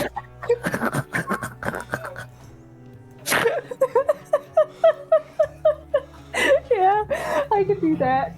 This is what happens when I plan for everything except this one thing. I'll be your wild card, baby. So much prep, y'all. I did so much prep. I have prepped more for this game than any other game we've run in the 2 seasons of this show. And I didn't plan for someone buying a very expensive bottle that would need a name. Plan for the Dewussy. Nobody does. Yep. To be fair, you are playing a game with me. I guess I forgot for a minute. Equation? Yes, please. All right, I got a 12 plus 2. All right, so the one guard is really determined and insistent on like looking at his glow. I mean, like, you're not on this. You're not on this. I don't have any lips. And the other one is very distracted by watching the fight on their glow. And he's just not paying attention. He just doesn't care. and the guard that does care is like asking the other one, like, look, this isn't allowed. This isn't allowed. This isn't proper protocol. And the other guy's like, just shut the fuck up. Who cares? Who cares? And like they argue with each other for a minute, and then finally the one who is trying to follow protocol just shrugs and gives up, and all right, whatever, and moves out of the way. Thanks, guys. I'll make sure that we save you a nice taste of the Dewussy on the way down.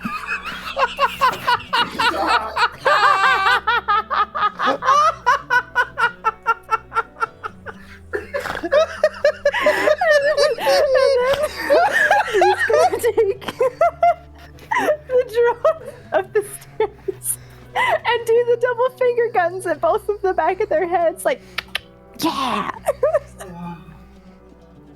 All right.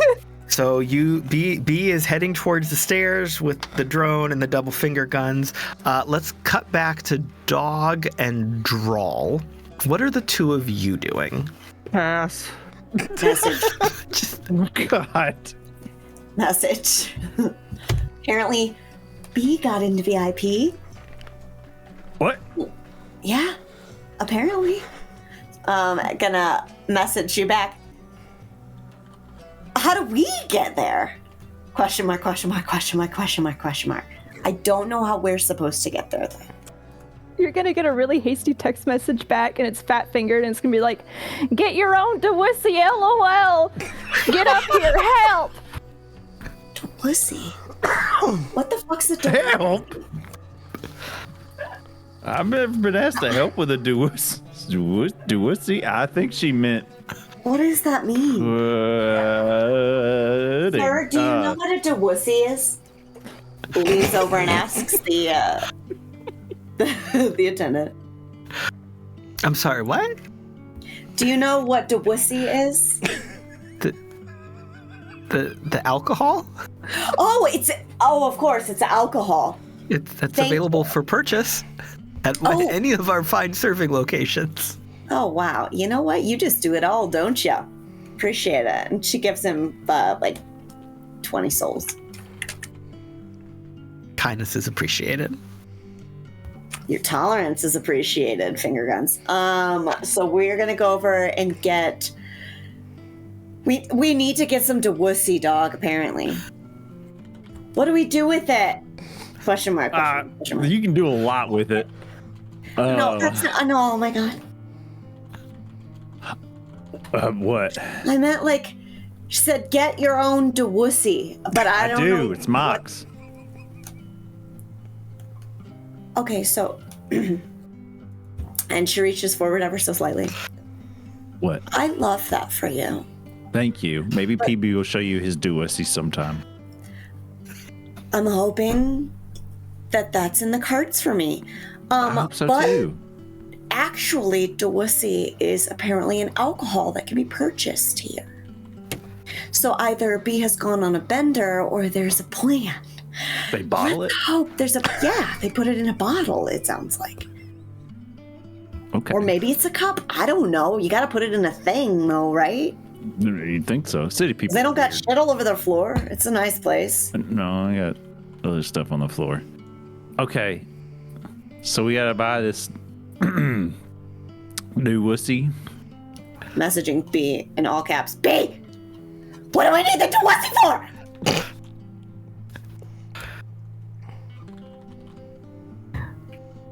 To bribe the guards or something. I don't know. Get your own way up here. Just get up here or help. I don't know. Help. I'm trying to help you. All different texts. I'm gonna go talk to Jackal. Smiley face, thumbs up. Cool. Awesome. Be there in a minute. Fuck. Okay. Dog. Hey. Do they take money? Souls? God, I fucking hope so. I hope they don't just say, "Hey, can I have your chap for alcohol?" That would be shit. It's gonna have to be you. I think I got some eyes on me. Cause big spender. Do you want to just stand here away from me, or do you want to walk with me?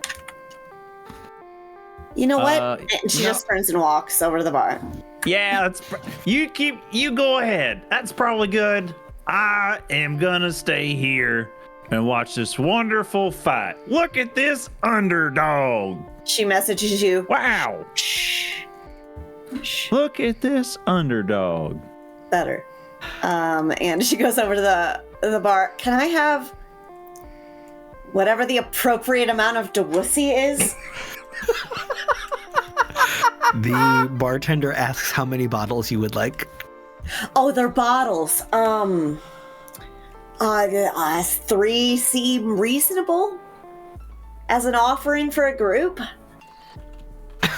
Help me out, man. This is my first time having friends. 3 bottles would be 30,000 souls.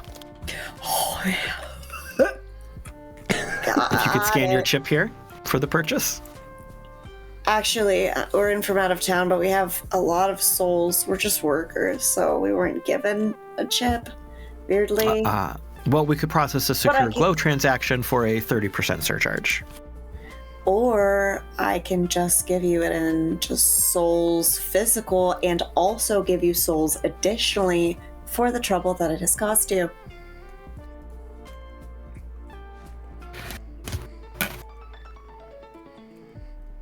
That is not a transaction that is typically allowed by this establishment. That's fair. I'm new, so I wouldn't have known that. Appreciate your knowledge. Okay. Here's my glow. And she locks it. Shuffles it across begrudgingly. Oh, yeah. With one. Yeah, so they can scan it for the transaction. Yeah. Mm-hmm. Yep. So I'd like those things, please. Yep. And just like before, a little drone flies up with 3 bottles on it. Sorry. Oh, cool. Thank you for this appropriate amount of Dewussy.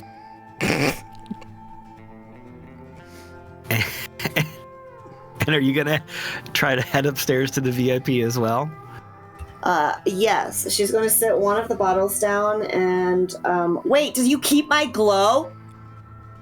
No, it's right there on the counter. Oh, fantastic. I'll slip it. Thank you. Sorry for being accusatory.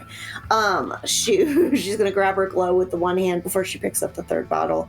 And she's going to say, I'm going to walk past you, dog, to his glow. Follow me shortly thereafter, but not too close. And she pockets the glow and grabs the 3rd bottle and walks forward towards the VIP room confidently, but sweating and a little pee in her pants. Bee's gonna message Drall and say, "That's right!" And she sits one of the bottles down to answer the glow. God. and say, tell the guards you are bringing 3 extra because they were specially requested by the first person with Dewussy. Okay. Are you a Dewussy representative? Never mind. Don't answer that. We're coming. Thank you. Okay, bye. Kissy face. All right, let's come back down to the fight. Love it. Sam, you have been hiding out in this little vantage point for a few minutes. You have seen a couple little tussles roll by real quick. You saw like Sir Shreds and Control X duking it out like with a sword fight kind of thing. You saw Great Red like jump out of a sewer and rip off one of Scorpina's arms and shoulder cannon things, and then jump back down underground. All kinds of little rough and tumble fights moving on. It seems like right now everyone is most people are heavily damaged, really starting to get picked off by the 2 strongest contenders right now, which is Great Red and Smash Armstrong. You have seen the two of them continually be the primary aggressors. They are hardly damaged anytime you see them run past. Same for you, Mox, as you're observing everything. All of this information is both observation from both of you, is what I'm saying. The two of them have barely taken any damage. They have been primary aggressors. They've been like cornering some of the other combatants, pushing them into traps, throwing them through walls, chucking dumpsters at them, that kind of thing. Now that things have, now that the situation is established, Sam, what would you like to do? Can she, from where she's at, can she see them? Like one of the two bigger combatants like that? Yeah, absolutely. You can see currently that Smash Armstrong has a couple of the other fighters kind of cornered. It seems like they all tried to gang up on him, and he is like just fending all of them off. Like he has a like half of a city bus in one arm that he's using as a shield, and then he's just like almost like rocket punching everyone away as they try to chase him or try to attack him. I like this idea of throwing something at him, and let's see if we can get like a 2-for-1 or like a bowling kind of thing going. Yeah. I'm just gonna pick up, there's probably a car or something like that around me since I'm by one of the buildings, right? Of course. Yeah. Let's just throw a car at this group of people and see what happens. Cool. All right. So give me an attack roll for that. I'm going to treat this kind of like an area attack, kind of like a big grenade you're chucking. All right. This crew likes chucking grenades. And Mox gave me a plus. No, he did defense last time, or do I still get the plus to hit?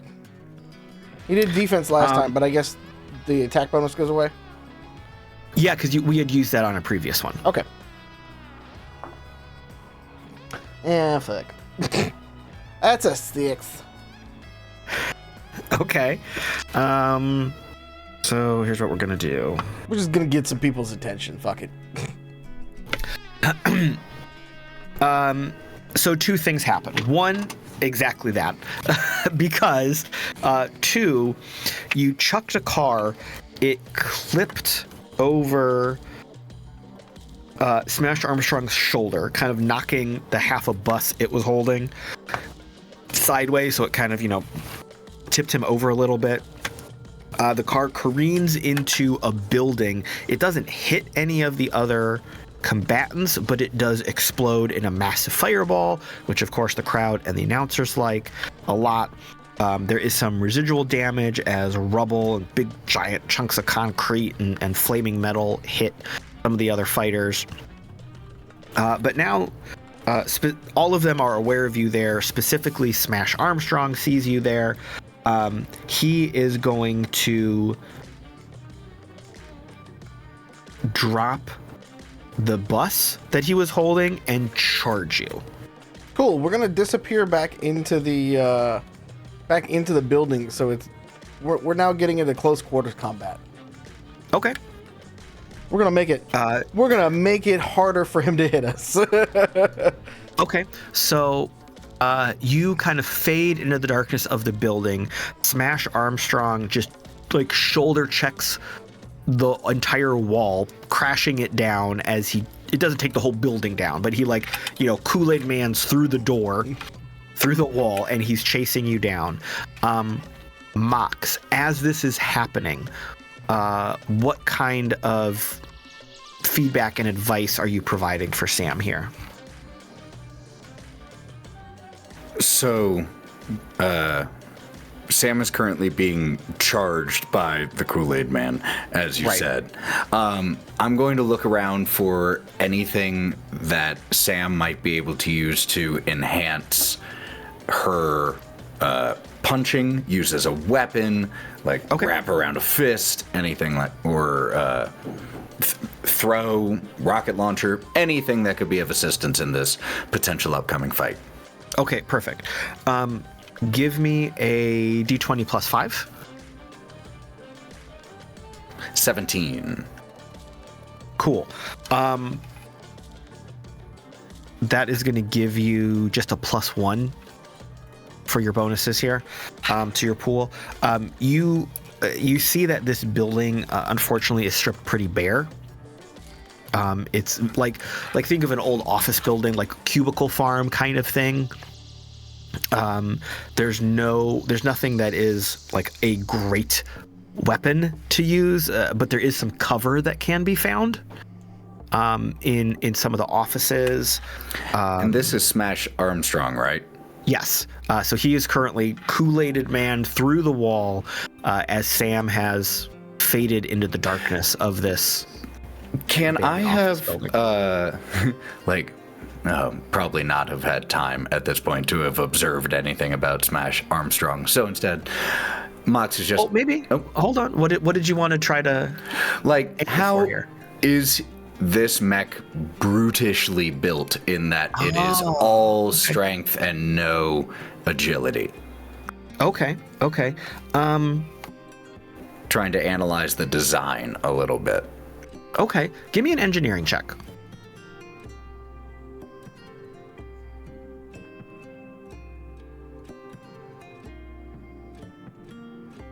$14? Okay, so... Oh, I'm sorry. 16. Cool. So, while this whole fight has been going on, you've got multiple screens up. Because you've got multiple drones, multiple cameras.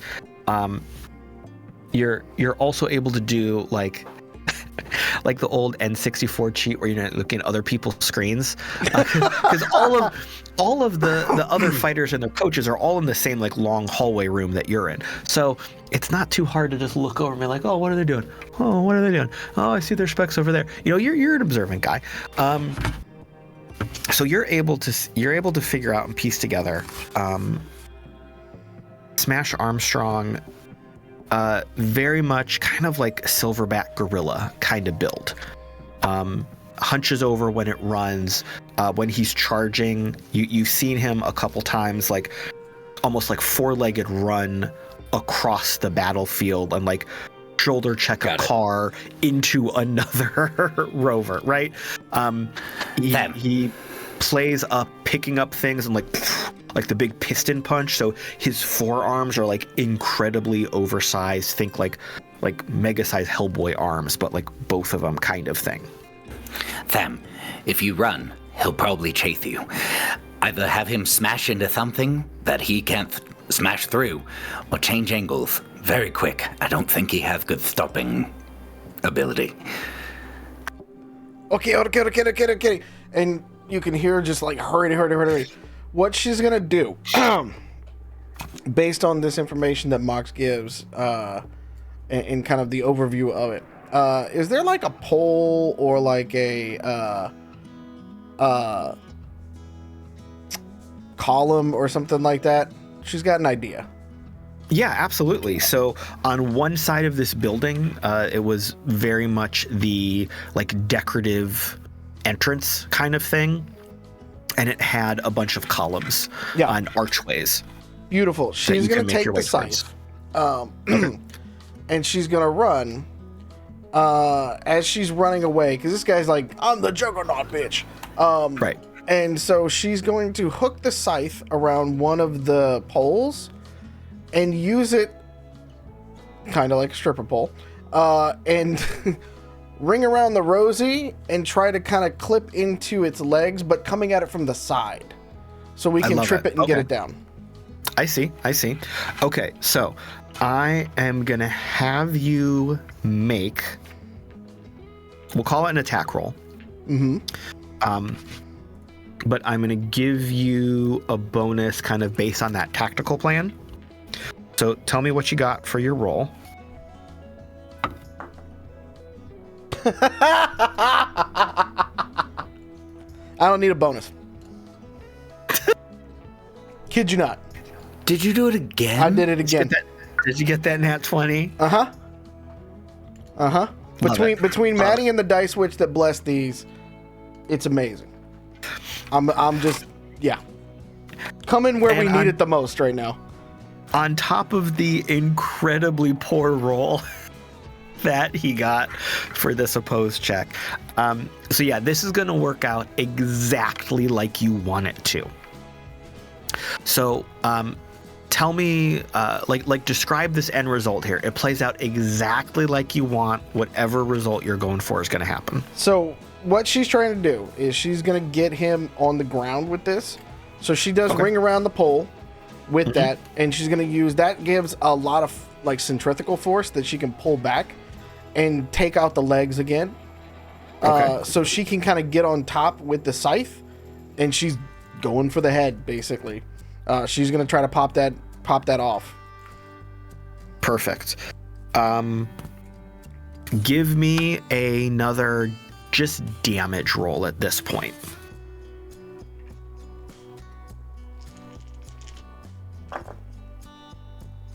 Uh, 19. Okay. So you basically take the enemy down to the ground, pin him down using his own weight and momentum against him. You are able to slip the scythe into the weak points of like the helmet and the neck assembly. You don't take the head completely off, but you do completely disable it. How long for me to actually like just fully cut it off? Because she wants yeah. If it's disabled. Yes. So she just wants to take the head. And imagine she's coming out of this like darkened like hallway now that it's made.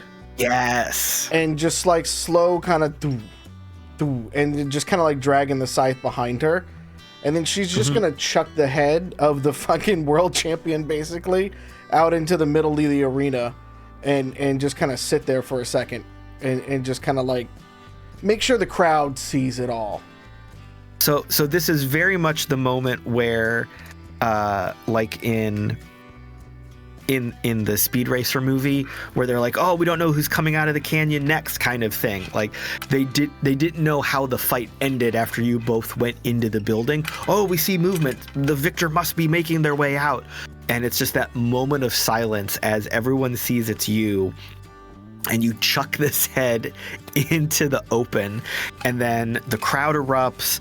The announcers are like replaying the footage from inside so they can see it happen, because of course everything's being filmed. So all of the hollow screens are just being covered with like this kill shot, the kill strike as you cut the head off and then walked out and tossed it, like instant replay over and over and over. Everyone's going crazy. This is absolutely wild. As that is going on, let's cut back up to B. So you are going down the hallway towards the VIP rooms. Mm-hmm. And do you have a specific plan, or what? Are you just going to barge in and see what happens? Or something else? What do you think you're going to do? What do you think you're gonna do? Great GM question. That is a good GM question.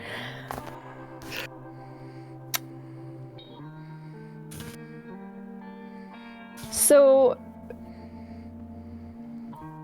is the hallway quiet or is it a bustling hallway? It is relatively quiet. You do see some staff members coming in and out of doors. This is like a long hallway. There's multiple doors along this hallway. They're all suites. They're all very expensive rooms. And you see each room is like labeled on a little screen of like who's currently sitting in there. The end of the hall is your map telling you that is your destination. So there's people in these suites on either side of you. There's the occasional staff member or drone popping in and out of those rooms. You get a couple looks from people, but no one's like accosting you or stopping you.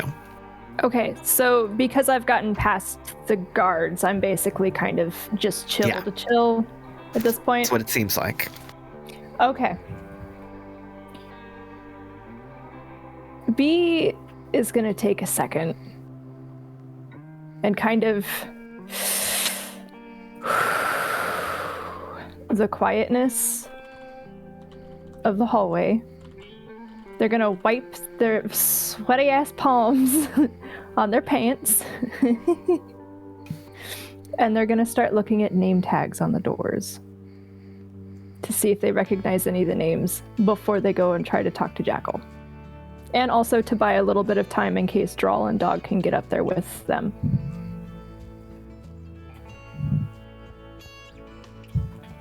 Okay, so all of these names are completely foreign to you. Some of them seem like business names. Some of them seem just like random people. Nothing jumps out at you as someone you recognize or something that seems familiar. Okay. Well,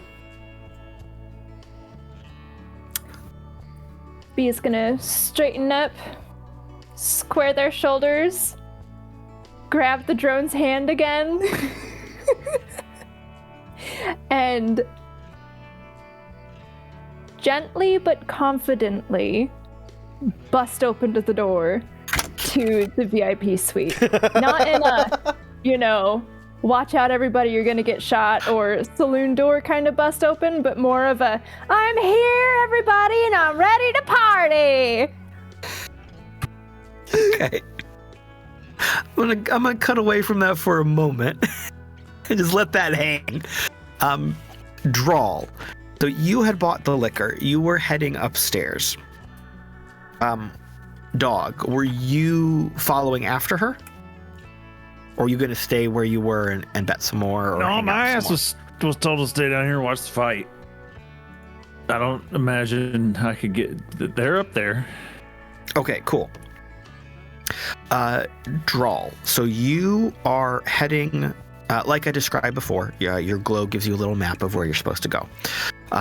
So you are heading up the stairs, you go up to the top floor, you head down the hallway towards the VIP area, and you see two guards waiting for you at like the entry door. As you approach them, not your sixth sense, but like that instinct kicks up that, oh, someone else is in the room with us. And you see two other guards have almost kind of materialized behind you. And they are following you very closely. Oh, thank goodness. Let me check the order real quick. Can you hold this bottle, please? And she's gonna hold the bottle out to one of the guards as she goes to try to pick up her glow, and just have the other two dangling in her other arm. There's a beat where you're holding one of the bottles out, and neither of them moves to take it from you or respond to you. Excuse me. We were just inquiring about a recent interaction you had where you asked one of our employees to break a very important protocol regarding purchasing. This is not something that we normally allow, and we're very concerned about the safety of our staff and about you as a customer. Would you like to maybe come with us to have a conversation to ensure that everyone is safe? Yeah, absolutely. She sets the bottle down, and she just looks at her glow like she's checking in order. But I have to get this in there. So the order was actually for my boss, who isn't here, and so I can't really do anything about it. I'm just following instructions. So, and she fans her hand in front, and I'm just trying to get these bottles into that room. Thirsty guys in there. Do you want to give me a deception check? Yeah, I sure do. Let's go. I've got... Let me find it in my little spreadsheet here. Sorry. It's going to take me 2 seconds.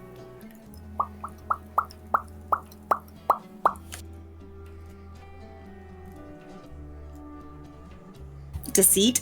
Is that what you want? Yes. Okay, Sorry. cool. No. That went pretty nicely. 16, 17, 18, 19. 23. Very good. These guards are calm, cool, collected. They don't break a sweat. They don't blink. They say, well, it is against our normal practice to allow that type of transaction to continue. We really feel like for safety's sake, we should probably move to a secure location to have the rest of this conversation. However, we do understand that you're just doing a job.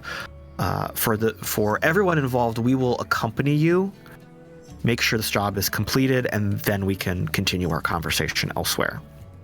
And one of them offers to then take the 3 bottles from you, and they kind of fall into lockstep behind you to wherever you're headed. She's gonna decline. I really need to make sure that I deliver these. We'll be right here. We will be right here with you. Okay. So she's got the bottles, right? Picks the one up off the floor and says, "Okay, do you?" And just kind of like looks back. Does anyone know anything about like what they're doing up there? And she just she tries to make polite small talk as she goes over to the door, I guess. They're going to just respond as non-committally as possible. Perfect. But with these other 2 guards behind you, the 2 guards that were at the door in front of you, they just instantly move out of the way, open the door, and you can move down the hallway as I described before. And I think as the timelines are catching up here, like from this vantage point of you opening the door with the 2 guards behind you, right as B is like kicking open the door to the VIP at the end of this long hallway. B, you kick open this door in a nice way. Nicely. Very a nice kick. respectfully and confidently with my drone in tow in my hand. So you see an incredibly well put together room. Rich furnishing, thick, luxurious carpet, recessed lighting.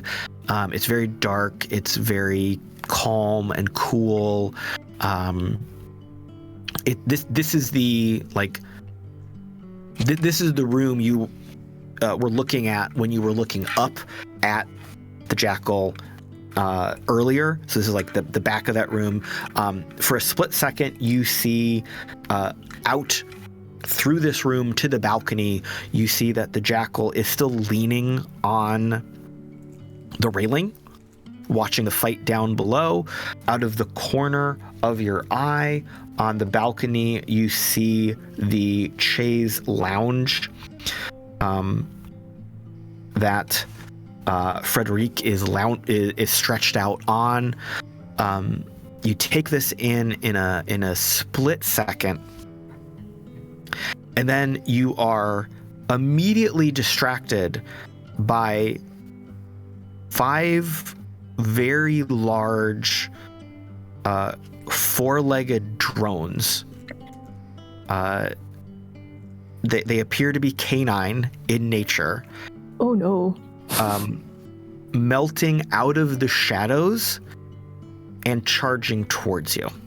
Like charging as in I want to play kind of charging, or charging as a I'm going to kick your ass kind of charging? Charging as you are violating the space that they have been programmed to protect, and you are an intruder kind of charging. But I was let in here by the guards. That was the hallway. This is the VIP room. And as those drones move towards you, we will end the episode and wait to see what happens next time. Whee! That is where we will end episode 10. Thank you all in the chat. Thank you, I guess, for naming our expensive alcohol. That was fun. Thank you, Pat. That was awesome. We will see you. Thank you, future audiences. I hope you found this as amusing as we did. It is time for So Longs. Let's hear from our lovely cast about who they are, what they're doing, they can be found on the internets. We will start with Mallo. Well, I guess I'm going to quit my job and become a Dewussy dealer now, because apparently you can make bank with that. But, you know, to find out all of my other escapades and things like that, follow me at the Mallo Man or follow at Humanoid Games and at Identico everywhere else. We got a lot going on, and even more coming up over the summer. So keep a lookout on all the socials. Join our Discord, for crying out loud. We're very cool people, and we like to talk to fans and stuff like that. So come check us out there. That's actually where you find out everything first. So when the Dewussy shirts go on sale soon, you'll be the first to know. And thanks for joining us tonight. Appreciate the raids and everything like that as well. Thank you for all the returning customers or returning viewers. You know, customers. Now I'm thinking about selling Dewussy. Thank you for all the returning viewers, our new viewers, First everything like free. that. Yep, first drink's free. Got to give them a little hit. So appreciate y'all. Wild. Hi. You can find me at the Mallo Man. And 95% Lauren. Actually, I'm kidding. I do have some big projects that are going to be coming up here soon. I am not at liberty to be releasing details quite yet, so just keep your eyes peeled. Make sure you drink some water. Read as many books as you can. If you go to a protest, make sure you don't take your phone, take some cash. If you don't go to a protest, that's okay. Make sure to support your people as much as you can. Yeah. We got this. Okay, bye! Pete. Hey, thanks for joining us today. You can follow me on all socials at The Real Dewussy. Wet your whistle, wet your dreams. Peace. That's some great copy. That's probably getting used. Let's be real about that. Please do. That's a good clip. That's a good clip. Lauren. I don't know how I'm supposed to follow any of that. I'm doing stuff in places. I'm 95% Lauren as well as Thousand Faces cosplay. Like to game, TTRPG stuff, do voices, and overall shenaniganry. That's it. Okay, bye. And Ethan. In addition to being a player here, I am also a forever DM on our Narrative Play podcast, Go Buff Yourself, and we are currently working on something with Mallo and a number of other talented individuals that will be dropping here in late spring that we've been slowly dripping out some previews. So go on to Spotify, Go Buff Yourself, check out the first preview of Lords of Sin. That's all. And I am on your socials at the Caleb G. You can find me right here for all things Identico, here and there with Farm to Fable and taking up space in the archives of the RPG Academy. Speaking of which, Acadecon 2025 is on the table for November 7th to 9th in Dayton, Ohio. All kinds of plans are being worked on by that fantastic team. This is shaping up to be yet again another stellar convention weekend. Lots of good stuff being worked on. That is it for today. We will see you in the cyber future for another cyber game. Good night. We love you. Take your meds, eat a snack, drink your water, touch some grass, take care of yourself, stay safe. Remember that no one is free while others are oppressed, and we will see you next time. Mwah.